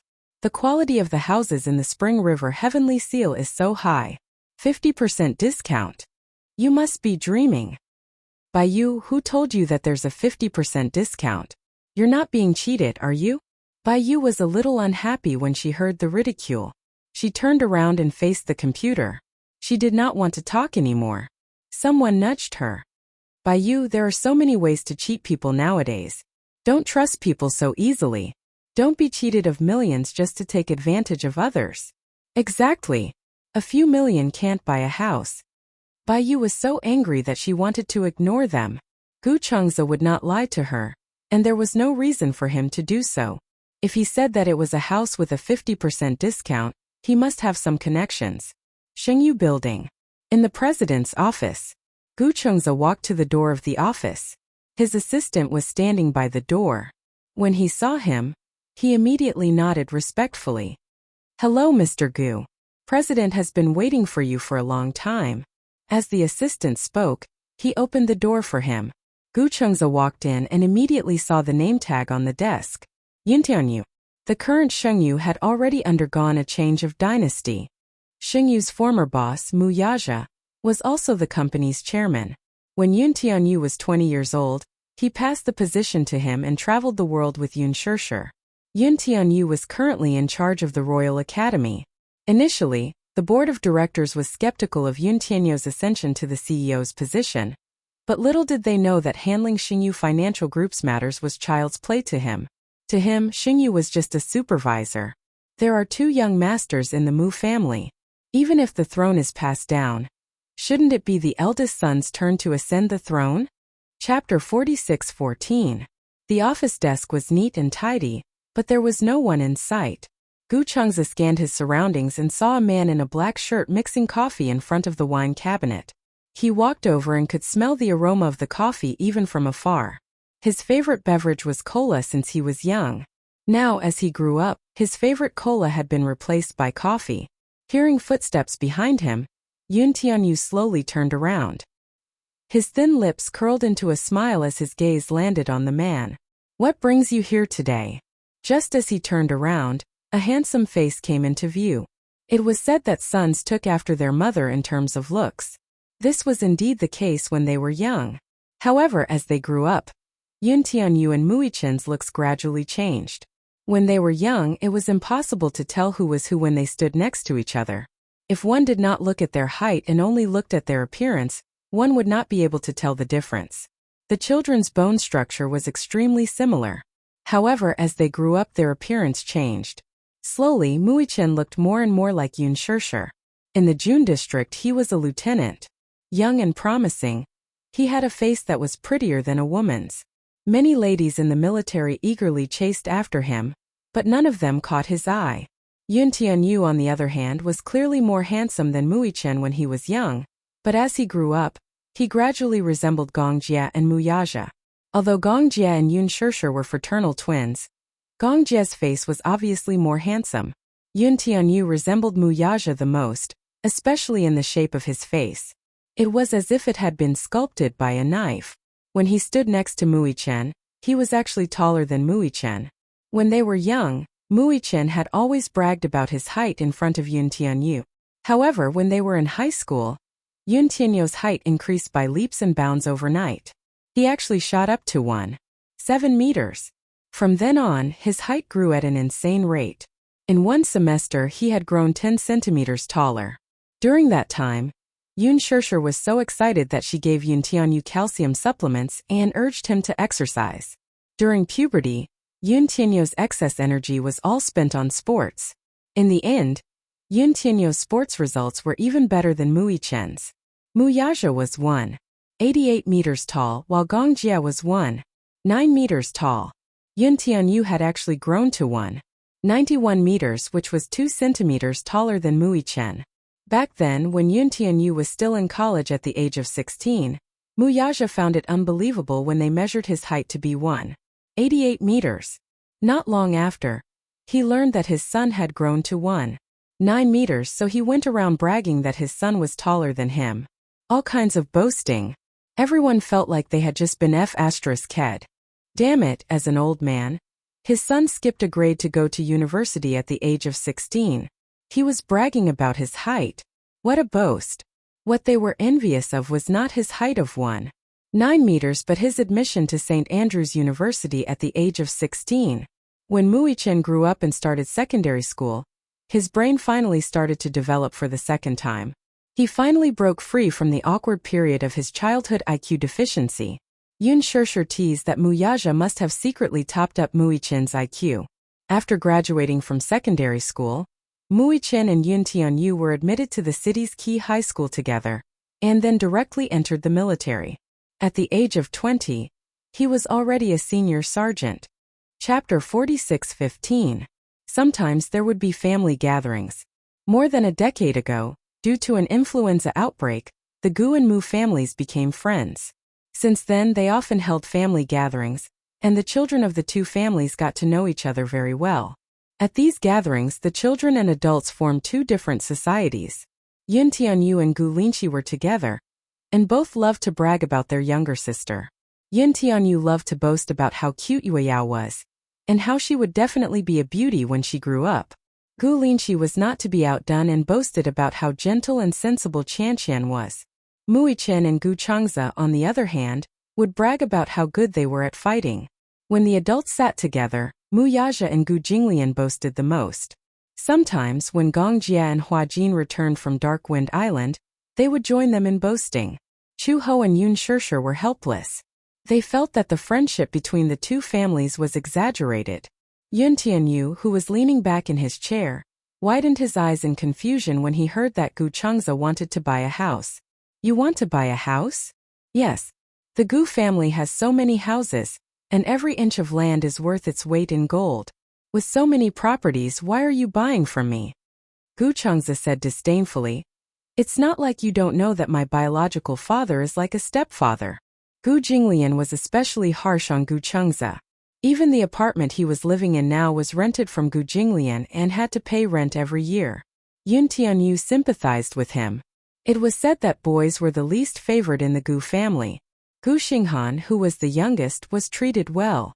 After all, he was still in school, while Gu Linqi and Gu Changze had it worse than the other. Qianqian was different. She was still in school, but she bought all kinds of branded bags one after another. She had just entered high school and was preparing to take the driving test. Yet she had already bought a Maserati. As the saying went, this bowl of water was uneven. In Gu Jinglian's hands, Gu Changze seemed to be picked up from the streets. Gu Changze sighed. Every family has its difficulties. You're not much better off. Yun Tianyu's handsome face fell when he heard that. His biological father was no better than Gu Jinglian. He had just turned 20, but Mu Yaja couldn't wait to hold a board meeting and leave the entire Shengyu to him. Then he hugged his beloved mommy and traveled around the world. This was what the two of them had agreed on. When he grew up, the company would be handed over to him. Afterwards, Yun Shishir also retired from the entertainment industry, and the two of them traveled around the world together. When Yun Tianyu protested, Mu Yaja said cheekily, "If you're not convinced, then hurry up and get married. Give birth to a son as smart as you to take over, and then you'll be free." Even though he appeared to be indignant on the surface, he did not complain at all. He knew that his daddy had doted on his mommy for 20 years. Mommy said that if she wanted a love that would never change, daddy really doted on her for 20 years. What touched him the most was that, 2 years ago, when his mother attended a class reunion, a woman in her 40s, who was of the same age as her, looked extremely old. They also used high-end skincare products to maintain their faces, but no matter how one looked at them, they still looked old. Mommy was different. It was as if she had eaten preservatives. Her face was so tender that it did not change at all. It was not entirely true that there were no changes at all. Chapter 46:16. Could it be that this depended on their youthful mentality? Ever since they got married, Mu Yaja had always doted on her. She had never been bullied before. After being married for so many years, they had never gotten angry even once. Not only did they treat each other with respect, but the longer they were married, the more they behaved like a young couple and slowly developed more interests. Some people said that if they treated each other with respect and did not quarrel after marriage, their love would lose its vitality and passion. Actually, this was not the case. If one could find the person who was perfectly compatible with them in this world, they would tolerate and be loyal to each other. Furthermore, a poor couple had many sorrows. Other than the issues of principle between a couple, most of the disputes between them were trivial. With the Mu family's financial situation, there was no need for them to fuss over daily necessities. Hence, they did not have the chance to quarrel. Most importantly, everyone in the Mu family was dedicated to protecting this family. Be it Mu Yaja, Yun Shishir, Mu Yichen, or Yun Tianyu, they all knew how difficult it was for this family to get to where it was now. Hence, every member was protecting each other. During their adolescence, Muichen and Yuntianyu did not even last long in their rebellious phase. Both of them had gone through life and death situations and cherished each other immensely. Your daddy and mommy went on a trip again? They are out all year round. It just so happened that Yu Yao's exams ended, so they picked up Yu Yao and went on a road trip to Country M. Gu Changza face-bombed. I'm so envious. Back to the topic. Why are you buying a house? Gu Changza and Yun Tianyu looked at each other and winked mysteriously. I'm married. Yun Tianyu was so shocked that he almost spat out his coffee. You're married? Yes. Yun Tianyu felt unwell all over. That's why I want to buy a wedding house. Gu Changza did not forget to remind him. Remember to give me a 50% discount. Who said I'll give you a discount? Yun Tianyu disapproved. I don't remember promising you a discount. Gu Changza said. Did you forget that you said that if I'm the first to get married, you'll sell the house in the Spring River Heavenly Seal to me at a 50% discount? His expression froze. That time it seemed to be a gathering between him and Gu Changza. When the alcohol kicked in, Yun Tianyu made a casual promise, and Gu Changza took it to heart. Gu Changza laughed evilly. It's settled then. I'll wait for you at the sales office this weekend. Why are you waiting for me? Who has the authority to give a 50% discount in the sales office? Gu Changza rested his chin on his hands. Seems like only you have this right. Yun Tianyu's eyes turned cold. Ah, right? Gu Changza furrowed his brows and thought of something else. I remember you promised me that if I was the first to get married, you would give me a house and a Maybach. A Mercedes-Benz Maybach would cost at least 2 million yuan. However, no matter what, the 2 million plus yuan was nothing compared to the 50% discount on the Spring River Heavenly Seal. Yun Tianyu's heart throbbed painfully. Although he was in charge of Shengyu, the difference of more than 10 million yuan was close to 20 million yuan. He had to pay for it himself. Chapter 46:17. Yun Tianyu could no longer hold it in. His handsome face was filled with disdain. Gu Changza, do you want me to warn you not to push your luck? Don't tell me you're marrying that Maybach just for this house with a 50% discount? Ignoring him, Gu Changza snapped his fingers. It's settled then. Wait a minute. He cocked a brow. Why? Are you going back on your word? No. Yun Tianyu snorted. I'm a man of my word. I can't possibly ruin my reputation. Anyway, will she be here this weekend too? Who? What do you think? Gu Changza realized that the boy was referring to was Bai Zhe. She'll be here. Are you going to pay in full, or take a loan? Full payment. Yun Tianyu felt a little better now. If this fellow did not pay in full even with a 50% discount, he would definitely kick him out of the office. Leaving Xingyu building, Gu Changza was secretly pleased at the thought of Yun Tianyu's heartbroken expression earlier. Since they were young, Yun Tianyu had always suppressed and bullied him. Now that he had suffered such a huge loss, he could finally turn the tables. Just as he got into the car, Bai Zhe suddenly called. He picked up the call and heard her careful voice on the other end. Hubby, I have something to discuss with you. Her way of addressing him was extremely pleasing to his ears. What's the matter? What's the matter? That? Can we postpone the purchase of the house for now? Bai Zhe's hesitant voice made his heart ache inexplicably. He was puzzled. What's the matter? I've asked around. The house at Spring River Heavenly Seal is really expensive. I can't afford it now. I've thought of taking a loan with you, but I'm afraid that I can't afford it. Hubby, it doesn't matter where we live. I just don't want you to bear so much pressure. She finally mustered up her courage and told him her heartfelt thoughts. Her heart ached for him. It was not worth it to bear a debt just to buy a house. Gu Changza was touched when he heard this. Did this silly girl really think that he was an ordinary salaried worker? However, he did not tell her his identity. As such an intimate nickname was on the tip of his tongue time and again, but he could not bear to say it out loud. He was afraid that she would forget about him. That was one of his concerns. He still hoped that she was with him not because of the memories of their youth. He wanted to start afresh with her. Still, what he said was true. Strictly speaking, he was indeed receiving a salary from Gu Corporation. The position of CEO was only a name for the time being, and it was based on an annual salary. She was a salaried worker with a salary of a few thousand yuan a month. Gu Changza smiled and said, "Who said anything about a loan? I'm going to buy it in full." "Full payment?" "Yes." "With you." She. Oh. Many local people had to sell their ancestral property to afford a house. Chapter 46:18. Bai Ran stared at the computer screen. Before she could react, a female colleague came up to her.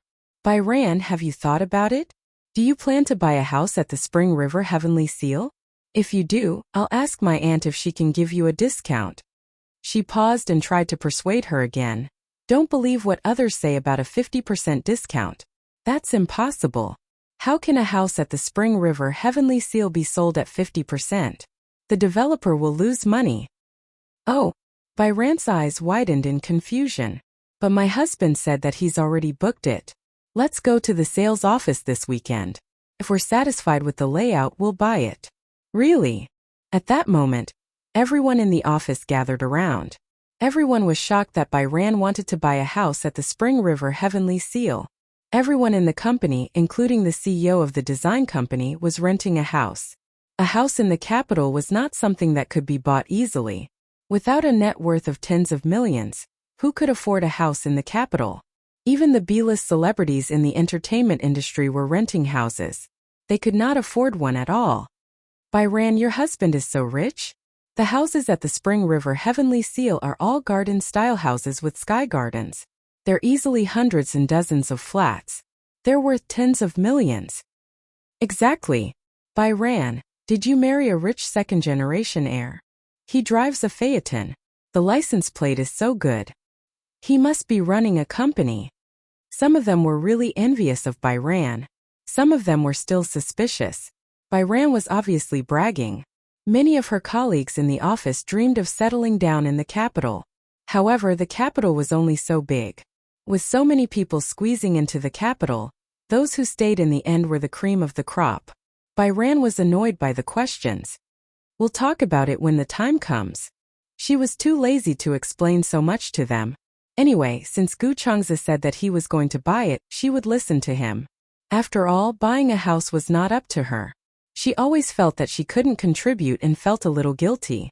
At that thought, Bai Ran rested her chin on her hand. She was worried about the house. At noon in the cafeteria, Bai Ran sat alone at the table and ate. The others gathered around the table next to her and started whispering. "Do you think Bai Ran's 50% discount house is real? How is that possible?" "I'm just telling you. I'm just boasting. Do you believe me? Do you really believe it? My aunt said that if they could buy the house at a 50% discount, they would cut off their heads and give them to her."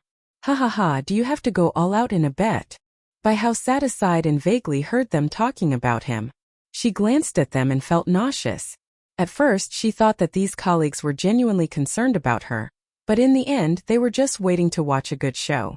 However, she didn't care. She didn't get along well with her colleagues to begin with. Ever since she was young, she had always been a loner. Because of her low self-esteem, she was not good at interacting with others. Therefore, she wasn't close to these colleagues to begin with. She didn't care what these people thought of her. Nowadays, people don't even need to pay for bragging. Exactly. Maybe Bai Yu herself believed it. Do you think her husband of unknown origin is obviously lying to her? Chapter 46:19. As soon as she said that, there was the sound of hurried footsteps. Before the female colleague could finish her sentence, she was grabbed by the collar. She turned her face in astonishment, but Bai Yu had already slapped her. Pa! It was a clean and neat slap. Bai Ran. You hit someone? Why did you hit someone, Bai Ran? The scene was chaotic. The female colleague who was hit was called Ai Fei. She was stunned and her eyes turned red. Bai Ran was livid and defended Ai Fei at the same time. Idiot, why are you acting crazy for no reason? That's right. Why did you hit her? Bai Ran said in a low voice. Because she crossed my bottom line. What bottom line? What did Ai Fei do to you? Bai Ran said with reddened eyes. Talking about someone else's husband behind their back and saying that her husband is a scammer. Does that make you feel superior? Ai Fei looked at her in disbelief. She did not expect her ears to be so sharp that she heard it. Byran said angrily, "What's wrong with men on blind dates? Are all men on blind dates trash? Why should my husband be talked about by all of you? Ai Fei, do you have nothing better to do?" Ai Fei was angry and wronged, but she could not defend herself because she was in the wrong. The next second her tears fell. Byran sneered, "You still feel wronged?" Ai Fei stood up and tried to hold back her tears. "Byran, I was just being nice. Didn't your husband say that he can buy a house in the Spring River Heavenly Seal at a 50% discount? Didn't your husband say that he would go this weekend? My aunt is at the Spring River Heavenly Seal. I'll wait for you at the Spring River Heavenly Seal this weekend. If you can buy it at a 50% discount, I'll kowtow to you. If your husband is bragging, then both of you will kneel in front of me." Is that the problem? Byran was confused. Is the problem whether he can afford the house? The problem is, what right do you have to say that my husband is a scammer? Since he's already married, why would he lie to you? If he can't afford a house in the Spring River Heavenly Seal, then he can't afford it. Why is he bragging? If it's not a scammer, then what is it? Wake up. With that, Ai Fei kicked the table away, turned around and left. Bai Hao was also enraged. The situation was extremely awkward. The director of the design office suddenly walked over and saw a few people gathered in a circle. Everyone's expression was stiff and he was a little puzzled. What happened? Bai Hao didn't say anything. He turned around and left, leaving the director bewildered. What's going on? Why do you look so unhappy? Who provoked her? She had a fight with Ai Fei. Why did you quarrel? A talkative colleague told him about the enmity between Bai Chong and Ai Fei. After hearing that, the director couldn't help but smile. How naive! I thought it was a big deal. With that, he shook his head and left as well. Everyone looked at each other. For a moment, they didn't know whether to sit down and continue eating or return to the office. For the entire afternoon, the entire office fell into a dead silence. Ivy had been secretly rolling her eyes. The two of them sat facing each other, separated by the glass railing. Byran immediately went back to work. He drank a cup of coffee and began to draft the design seriously. Chapter 46:20. Byran, why are you so serious about your work? Isn't your husband very rich? Why don't you just stay at home and take care of your husband and children? Let your husband take care of you. Byran buried her head and ignored her. She pretended not to hear anything and continued with her work. What's the meaning of not saying anything? Are you feeling guilty or something? I promised to wait for you at the sales office of the Spring River Heavenly Seal on Friday. Don't disappoint me then. Ai Fei, that's enough. One of her colleagues could not stand it anymore and said, Byran is not saying anything. Why are you still talking about this? We're all colleagues and see each other all the time. Forgive and forget. Where it is possible to make mistakes, one should spare them. Ai Fei was angry again. Hey, let's get this straight. She slapped me first. What did I do? Why did she do this to me? She slapped me. Who would tolerate it if it were you? Do you think it's easy for you to talk? What's wrong with me? My good intentions were rewarded with a slap. Why should I take this lying down? Byran still did not hear anything. In fact, she would not be angry normally. No matter how others humiliated her, she was used to it. Ever since she was young, she was famous for having a good temper under Yi Yuqin's influence. However, Ai Fei had crossed her bottom line. It did not matter how she humiliated her. However, she could not point her sword at Gu Changze. Moreover, did it have anything to do with her whether Gu Changze lied to her or not?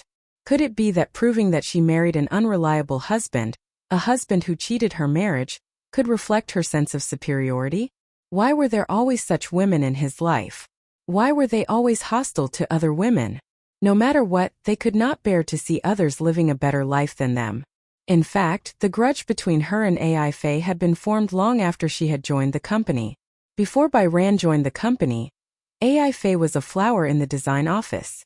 Her design skills were not that outstanding, but she was liked by her male colleagues and superiors. She was especially good at talking and sweet-talking. Her male colleagues and superiors all liked her. As for her female colleagues, she was not so polite. However, because she had a good relationship with her boss, none of the female colleagues in the office dared to offend her.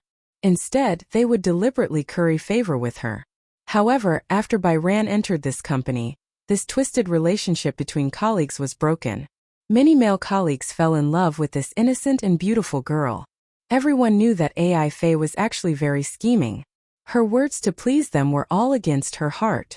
But that was how society was. Everyone would rather listen to false flattery. Byran, on the other hand, did not know how to deal with her colleagues. However, her natural and straightforward personality made her quite popular among her colleagues. However, many female colleagues did not like her. Jealousy between women was always unreasonable. Although looks were innate and there was no way to compare, Byran had become the public enemy of his female colleagues because of his appearance. However, Bai was already used to it. Ai Fei suddenly kicked her chair. "I'm talking to you. Do you hear me? Also, I'll be waiting for you at the sales office of the Spring River, Heavenly Seal on Friday. If you know what's good for you, you'd better apologize to me now." She was trying to establish her dominance. Chapter 46:21. Ai Fei raised her eyebrows disapprovingly. Why are you staring at me like that?" She smiled and said casually, "You've really put in a lot of effort to prove to me that you're not doing well." Ai Fei's face almost fell.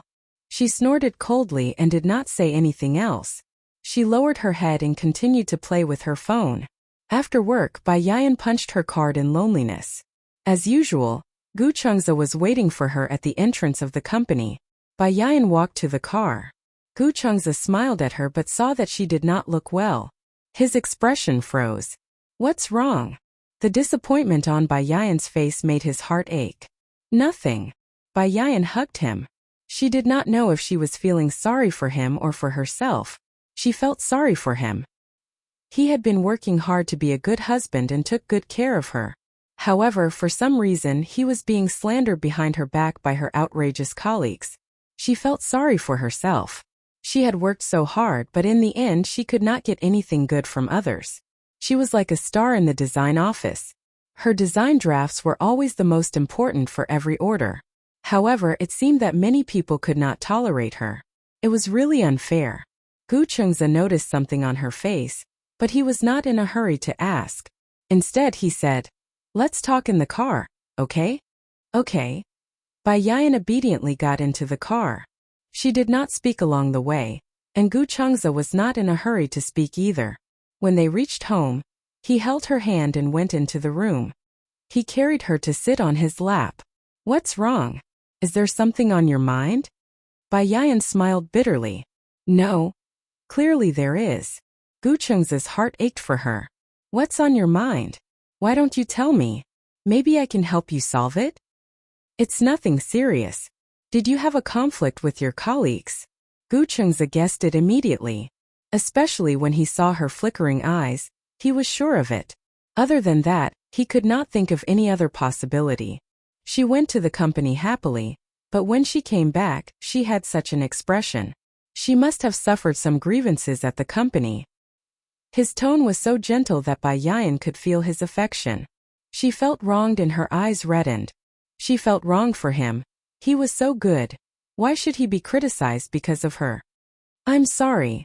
Her inexplicable apology made him a little flustered. "What's going on?" "I had a conflict with a female colleague today.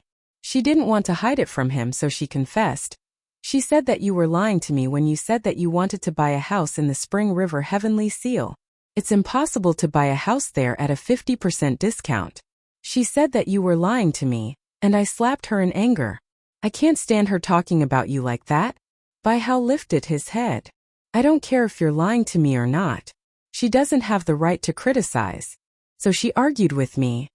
Hearing this, Gu Chengze heaved a sigh of relief. So it was because of this. He thought it was a big deal. However, this silly girl had actually fought with others in order to protect her. He really didn't know whether to laugh or cry. "Amazing. I'm Shang'er. You look like a little white rabbit. I didn't expect you to be able to scratch people when you're angry." Bai Hao frowned. "You're still laughing?" She said that she'll be waiting for us at the Spring River Heavenly Seal sales office on Friday. Chapter 46:22. Why is she waiting for us? Byran explained. She doesn't believe that you can buy a house at a 50% discount. Let her be. Gu Chengze did not take her seriously. It's not worth getting angry over this kind of person. Byran was surprised. You're not angry? Was he so good-tempered? Gu Chengze smiled and rubbed her head. I'm angry. Why was he smiling when he was obviously angry? Why are you smiling when you're angry? I'm angry at her, but I don't like to bring my anger home because of someone else. Especially in front of Madam. If he was angry because of this, Byran would feel even more guilty. Since he was young, Chu Ho had taught him one thing. No matter what kind of anger he suffered outside, don't bring it home. You can talk, but you can't complain. Home is a harbor, but it's not a trash can. The harmony of a family needs to be maintained together. He had remembered this since he was young. Then, Byran asked tentatively, are we still going this weekend? Yes, of course. Why wouldn't we go? Gu Chengze did not think much of it. I've already made an appointment to buy it.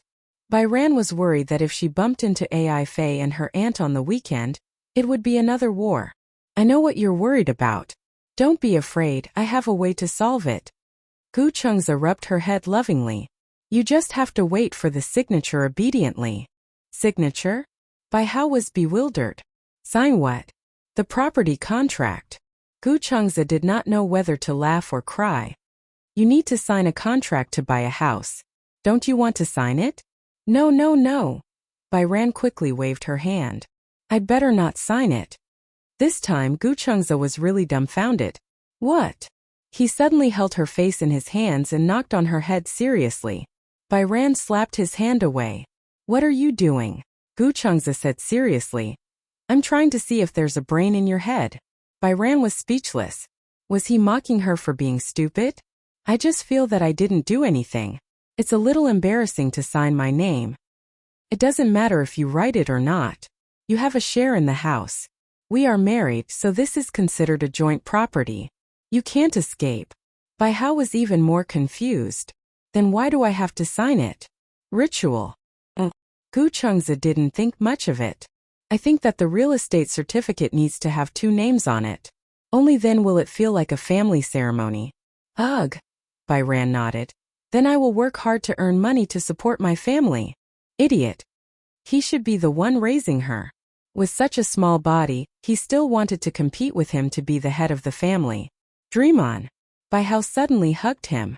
Did I cause trouble for you? Gu Chengze said seriously. Even if you're a troublemaker, you're still my wife. You're my wife. Bai Hao was amused by his serious tone. Ha ha ha. She laughed for a while then suddenly sighed. Gu Chengze was caught off guard by her emotional roller coaster. Why are you sighing? Do you know? Byran suddenly hugged him tightly. I haven't known you for long and we just got married. However, since we were young, you were the one who treated me the best. He couldn't believe it. Chapter 46:23. Hearing him call her his wife, Bai Yu blushed. She lowered her head, a little embarrassed to let Gu Chengze see her red face.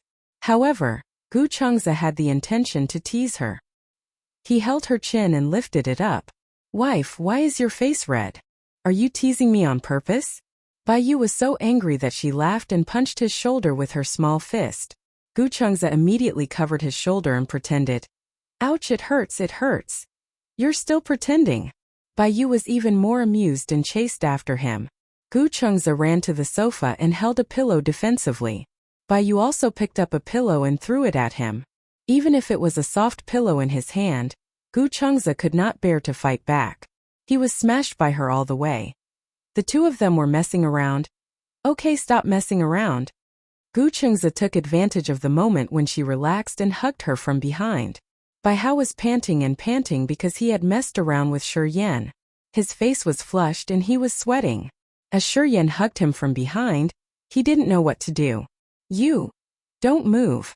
Gu Chengze hugged her tightly. Even if she wanted to move, she could not do it.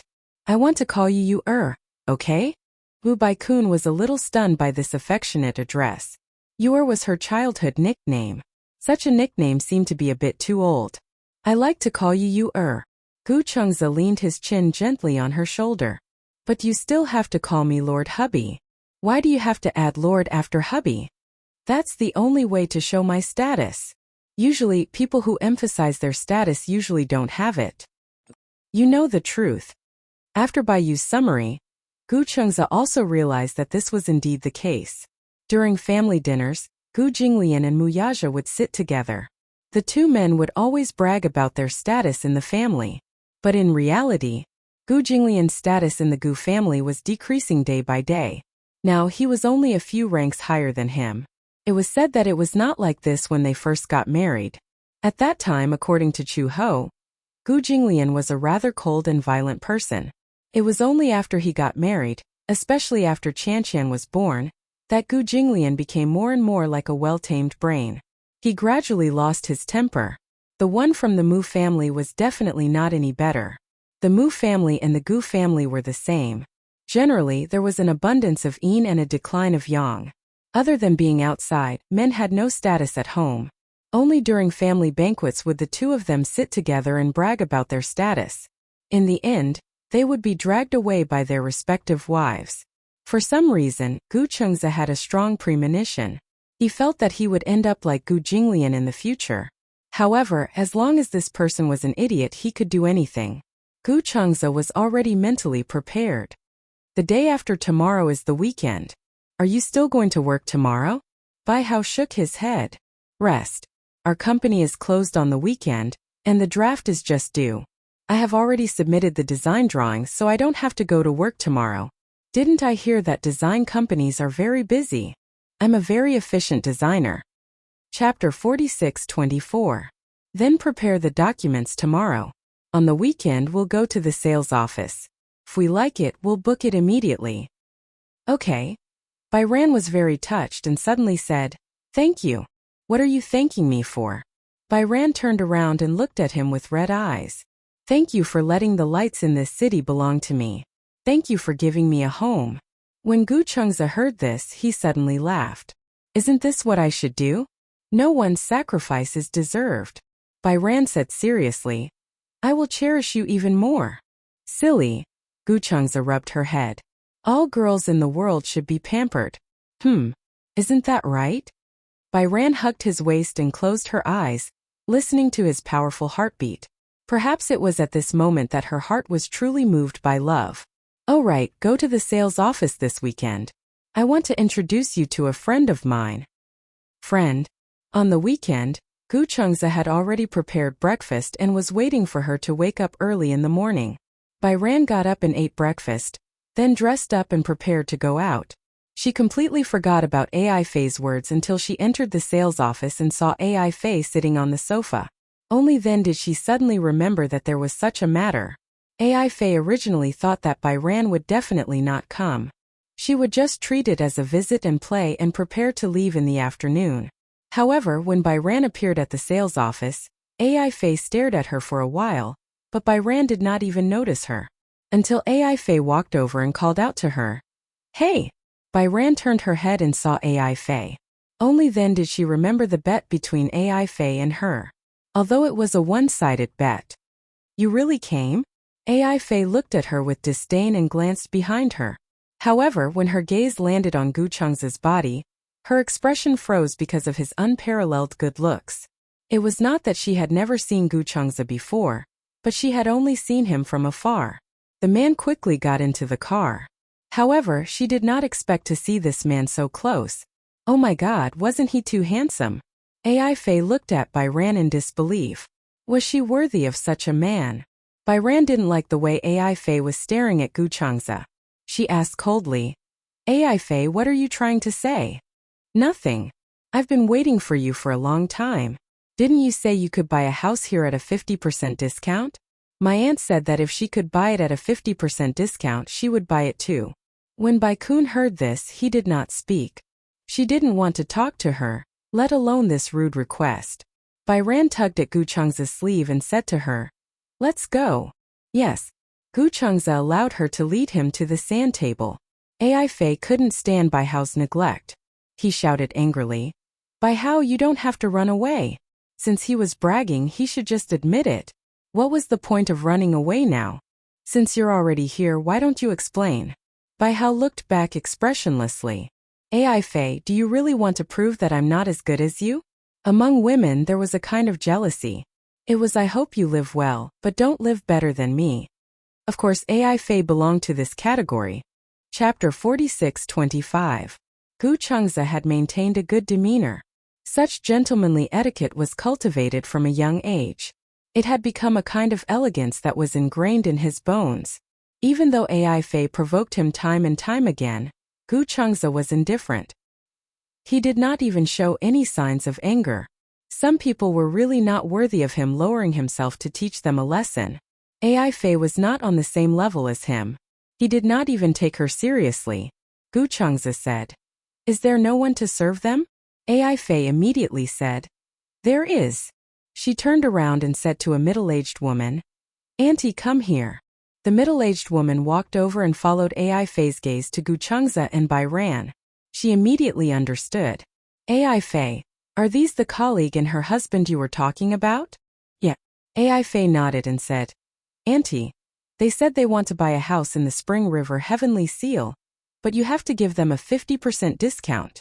As soon as she said that, all the salespeople in the sales office could not help but laugh. A man burst out laughing. "Ha ha ha ha. 50% discount house? Where is it? I want to buy it too." "That's right. 50% discount house. Tell me and I'll pay the full price." Young people these days are really good at bargaining. 50% discount house? Why don't they go to Luolai Home Textiles?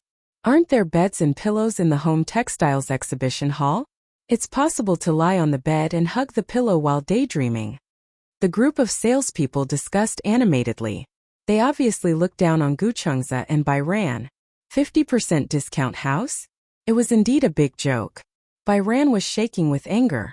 AI Fei was obviously trying to embarrass her in front of the entire sales office. However, it was fine to target her, but why did she have to involve Gu Chengzi? Just as Bai Ran was about to take a step forward, Gu Chengzi grabbed her hand and pulled her behind him. "Ranner."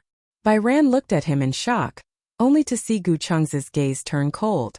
His eyes were locked on AI Fei as he asked slowly, "Are you a salesperson here?" "My auntie is." "Are you?" Gu Chengzi's tone was elegant. He was not particularly loud, but there was a sense of authority that could not be questioned. This kind of awe-inspiring posture was definitely not something that could be trained overnight. AI Fei was stunned by his aura and could not say a word for a while. Bai Ran said to Gu Chengzi, "She is my colleague AI Fei. She told me that her auntie is one of the higher-ups here." Gu Chengzi raised his eyebrows. "Who's her aunt?" The middle-aged woman immediately stood up. "I am. My name is AI Mingyun." As she spoke, she even symbolically handed over a business card, but it was handed over casually with one hand. This meant that she did not take Gu Chengzi seriously at all. Hearing this, Gu Chengzi didn't reach out to take it. He glanced at her coldly and said, "Oh, strange.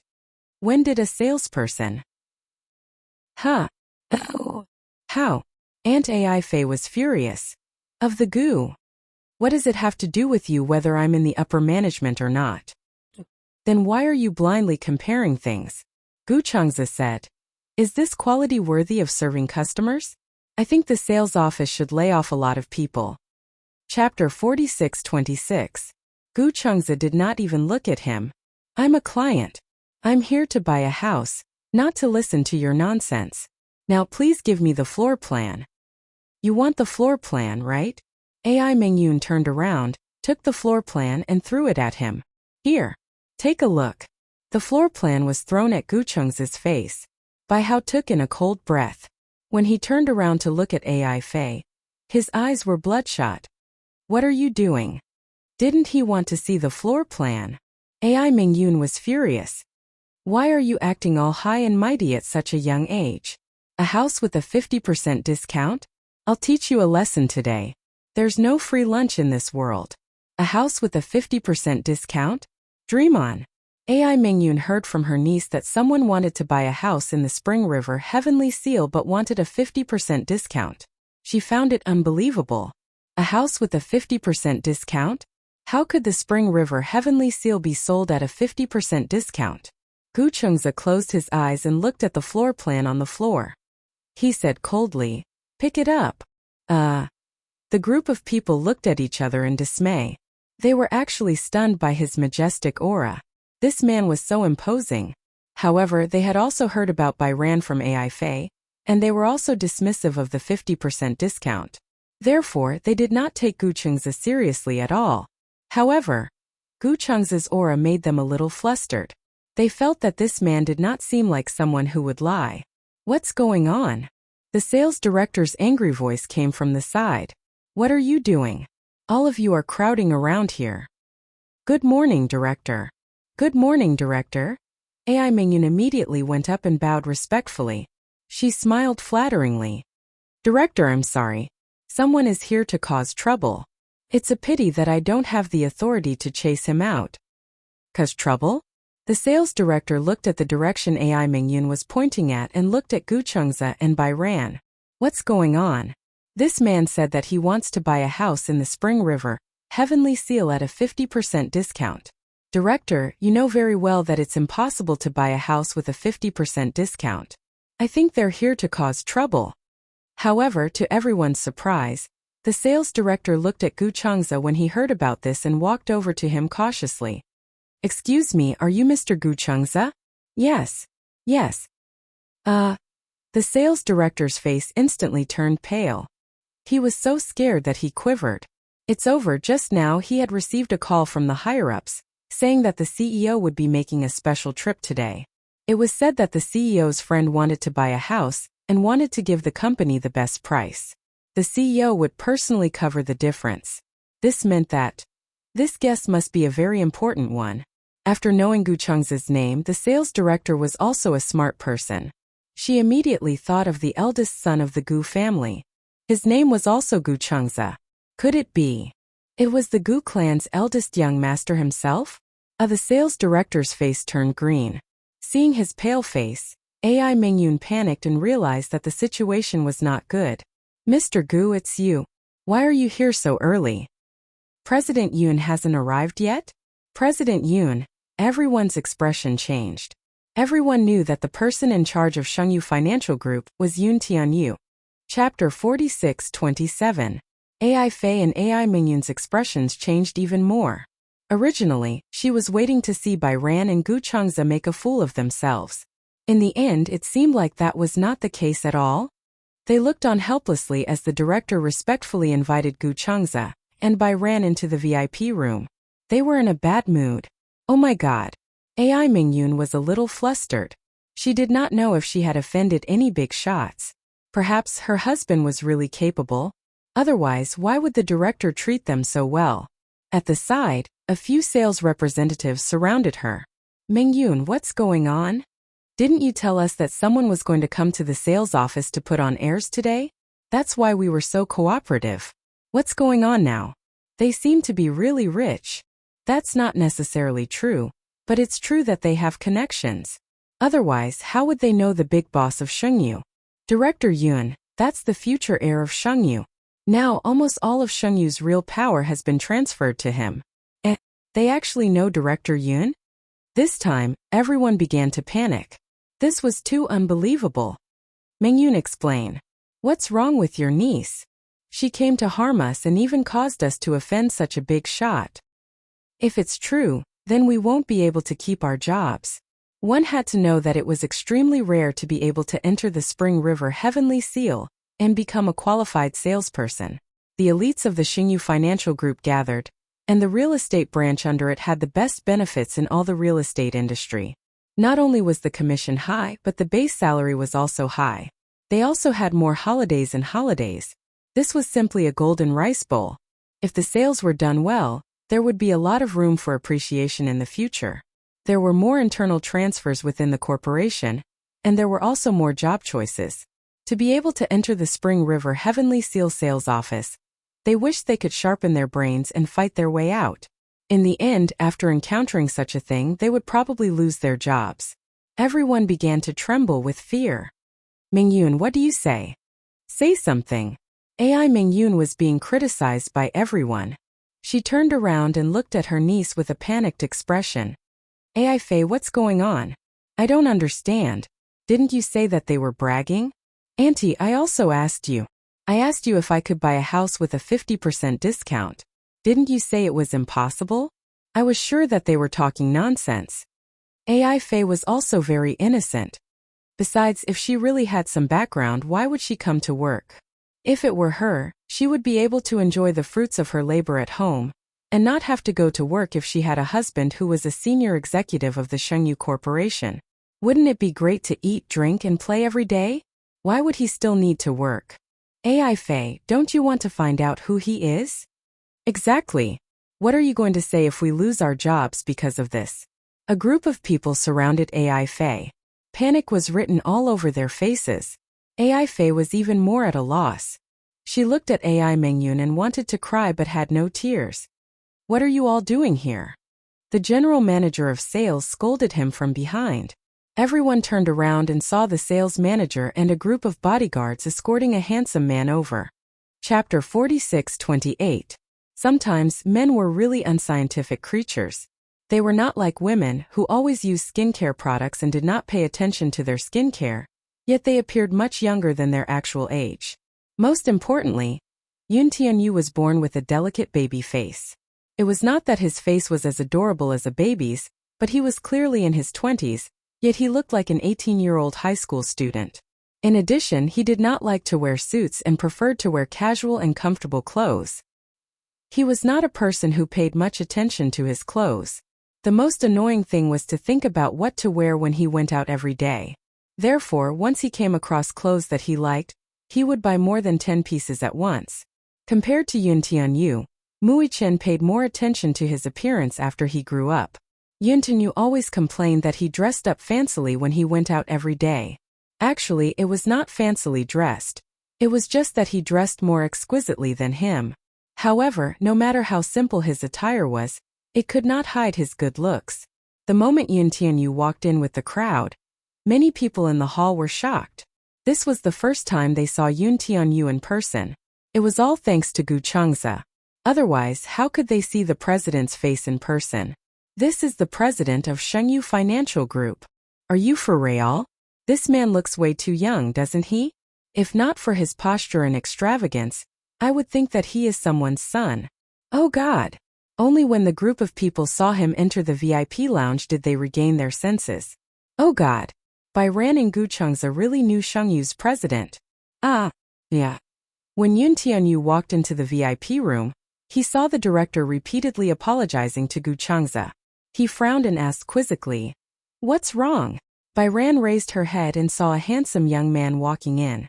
She thought that he was someone who had just graduated from high school. But when she saw him greet Gu Chengze with a clear and mature voice, she realized that this man was in his 20s. He should be the friend that Gu Chengze mentioned, right? It was said that he was a senior executive in Shengyu Financial Group. As for his position, she did not ask too much. She didn't ask and Gu Chengze didn't say anything either. However, from the way he was treated, it seemed like his position wasn't low. Gu Chengze was infuriated at the sight of Yun Tianyu. The reception at the Spring River Royal Seal's sales office is too lacking. Yun Tianyu raised a brow. What's wrong? When I said that I wanted to buy a house with a 50% discount, they mocked and ridiculed me. The experience was terrible. Hearing this, Yun Tianyu's face darkened slightly. He glanced sideways at the general manager, who immediately understood what was going on. Don't worry, Director Yun. I'll handle it well. With that, he bowed and left. Yun Tianyu sat opposite the man and lamented. Buying a house at a 50% discount is indeed a joke. Selling the Spring River Heavenly Seal to you at a 50% discount is equivalent to a pie falling from the sky. Hearing this, Gu Chengze's mood instantly improved. It's been hard on you. Yun Tianyu's lips curled into a smile. His gaze then landed on Bai Zhe, who was standing at the side. At a glance, he felt as if he had seen him somewhere before. Where have I seen him before? I remember now. Chapter 46:29. He sized her up, and the latter noticed his scrutinizing gaze.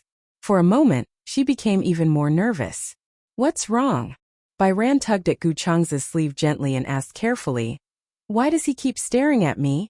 Yun Tianyu chuckled. Because you're pretty. She felt awkward for a moment. She had clearly lowered her voice, but she did not expect him to hear it. He actually answered her so bluntly. Her face turned even redder. Just as they were talking, someone knocked on the door. Yoon Tae-yu turned around. "Come in." Just as he said that, the director walked in quietly and cleared his throat. I've done a head count. How should we deal with these 10 employees who offended Master Gu and young Madam Gu? They want to apologize personally, but I'm not sure if Master Gu is willing to do so. Gu Chungza calmly replied, "I'm not willing." They had the freedom to apologize, but he also had the right to refuse to accept it. Not all mistakes could be summed up with 1 or 2 apologies. There were some things that caused harm that apologies were useless. Then how should we deal with them? Yoon Tae-yu curled his lips and said, "Let's do it according to the old rules." Gu Chung's interest was piqued when he heard that. The old rules. In Shengyu, where the elites gathered, the reward and punishment system was very clear. After Yoon Tae-yu took over as the CEO, he redefined the reward and punishment system. The employee's income and base salary might not be high, but the commission and bonus based on their performance were very impressive.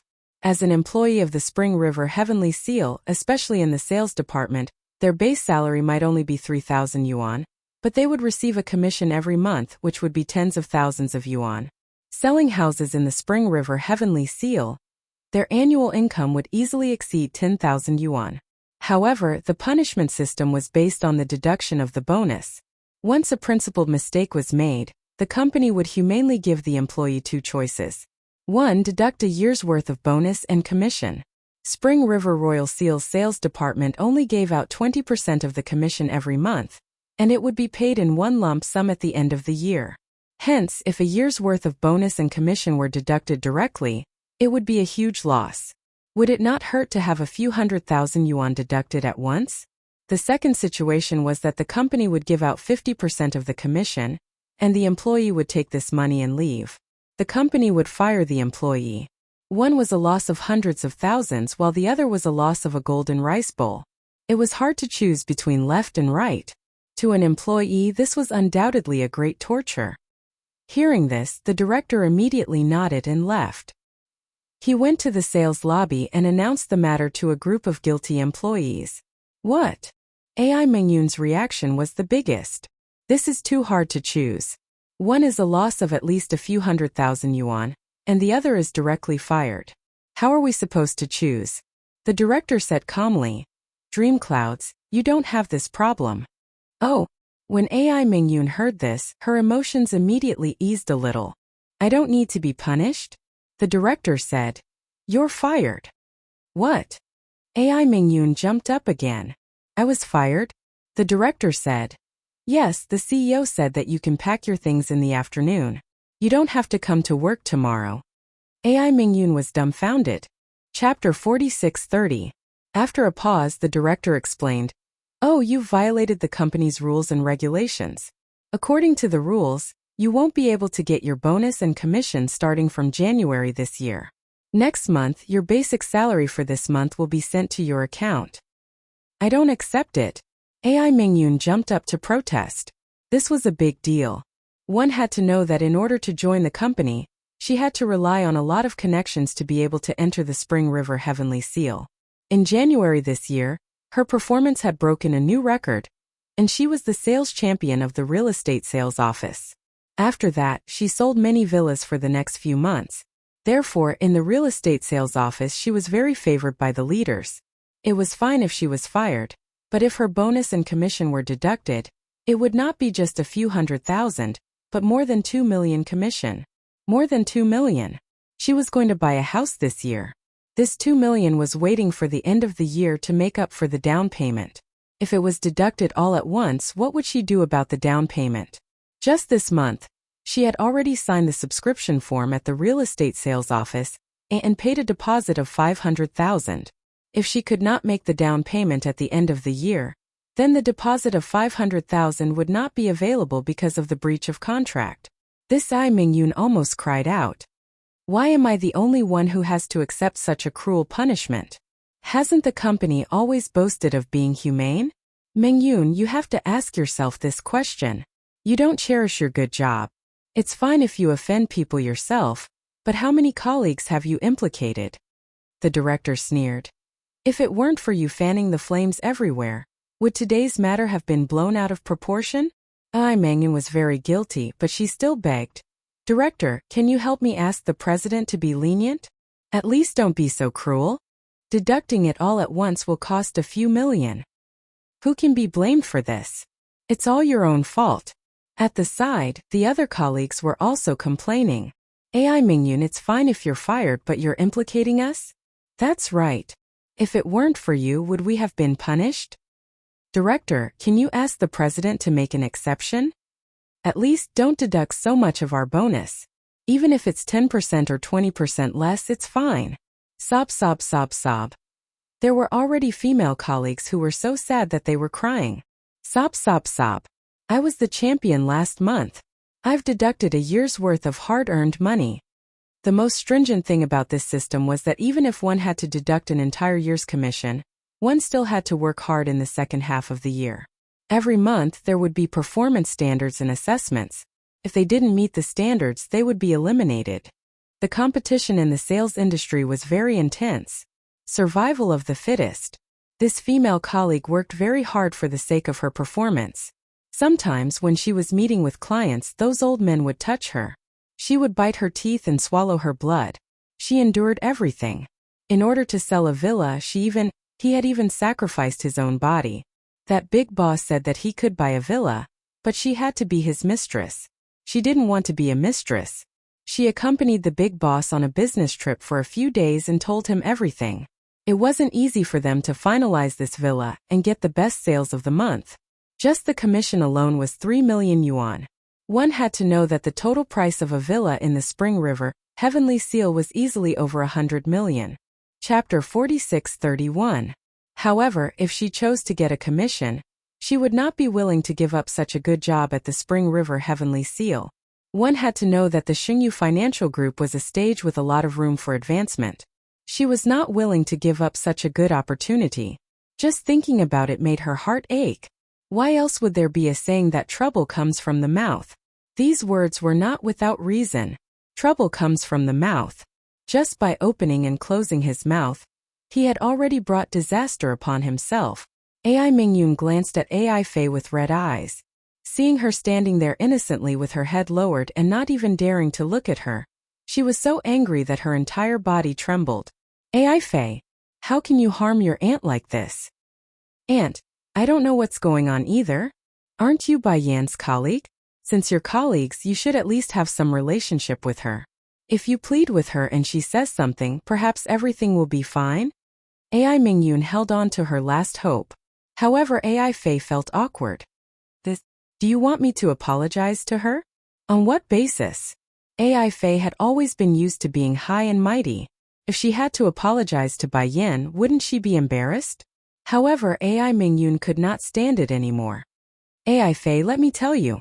Your apology concerns the interests of so many of us. You have to know that if you sincerely apologize to her, we won't have to lose so much. Is your face more important or the jobs of so many of us more important? Her words resonated with the crowd. That's right. Fei, if you hadn't come here to harm others, would we have been so unlucky? You have to bear the consequences of your own actions. That's right. If you don't apologize, don't even think about walking out of this sales hall today. If I don't have this job, you won't have a good life either. Everyone was filled with righteous indignation. If this was because of a mistake at work, they could not blame others. However, if they lost their jobs because of Fei, they would attract public anger. All of them glared at Fei as if they could eat her up. Fei was really afraid, but she had no choice but to bite the bullet and say, I can only try. But whether or not the other party accepts the apology is another matter altogether. Oh, don't give me that. As long as your attitude is more sincere, they won't make things difficult for you. Exactly. I see that your colleague Byran has a good attitude. Her husband is so capable, but I see that she is very low-key. If you didn't stir up trouble, she wouldn't even think of finding trouble with you. Fei, I think you're the one who doesn't like others, right? What's wrong? Are you feeling uneasy and envious now that I'm living better than you? Some people just can't stand others living a good life. This is human nature. But it doesn't make sense to cause others to suffer because of your own selfishness. Apologize. AI Faye, go and apologize to him. AI Faye looked at the angry crowd. No matter how wronged he felt, he had to bite the bullet and nod. I understand. Under AI Mengyun's lead, she arrived outside the VIP room and gently knocked on the door. The person who opened the door was the chief supervisor. AI Mengyun bowed and explained the reason. She asked tentatively, "We want to go in personally and apologize in person. Is that okay?" Apologize? The general manager asked. What's the point of apologizing? Chapter 46-32. AI Faye glanced at AI Mengyun and finally braced herself to take a step forward. She said to the general manager, "I'm Bai Yu's colleague. I'm Mr. Gu's wife's colleague. I have something to say to her. Can you help me pass on the message?" AI Mengyun was his direct subordinate, so he could still reject her. But AI Faye was not. She wasn't his subordinate, so he could only convey her request on her behalf. The general manager closed the door and turned around. He glanced at Bai Yu and walked to her side. He bent down and said softly, "Someone is looking for you outside. She said she's your colleague and her name is AI Faye. She said she has something to say to you." Bai Yu frowned when she heard that. She was originally choosing a house, but when she heard the general manager say that, she guessed that it was because of the punishment. He was here to plead for mercy. Bai Yu glanced at Gu Changza, who immediately understood. "Go ahead." Bai Yu stood up and walked to the door. When she opened the door, she saw AI Mengyun and AI Faye standing outside with different expressions. When AI Mengyun saw her walk out, she became even more uneasy. Her face was flushed, and her eyes were filled with guilt and embarrassment. "I'm sorry. Just now, I looked down on you." Bai Yu frowned when she heard that. She could not help but say, "I think there's no need to apologize. Once some damage is done, it's useless no matter how many apologies you say." AI Mengyun was even more embarrassed. I didn't have a good attitude. I'm very sorry. Your company's punishment system was not set by me. Your superior gave you such a punishment system not because you offended me, but because you lack professionalism in treating your customers. This has a negative impact on the company, so the punishment is like this. So it's useless for you to ask me to plead for mercy. I'm an outsider. I have no right to interfere with the company's reward and punishment system. Do you understand? AI Faye said anxiously. But isn't your husband friends with President Yoon? If he can plead for mercy on our behalf, won't it be useful? Bai Yu found this interesting and said doubtfully, "Why do you want others to bear the responsibility for your mistakes? My husband didn't do anything wrong. He's innocent. It's because you didn't treat your customers responsibly and didn't perform your duties. That's why the superior gave you such a punishment." Moreover, the punishment was clear. The employees who did not make any mistakes would not be punished. The ones who were punished were all those who were involved. I don't think there was anything wrong with such a punishment. Why should my husband plead for you? What Bai Hao had just said was reasonable and flawless. AI Mengyun's face was half red and half green, but she didn't know how to reply. AI Faye was angry. "Bai Yan, how can you be so impersonal? Just say a few words on our behalf and settle it. It's just a piece of cake for you. Don't you think it's troublesome? Or are you happy to see us so unlucky? So many people have lost their jobs because of you. Are you proud of that? Because of me,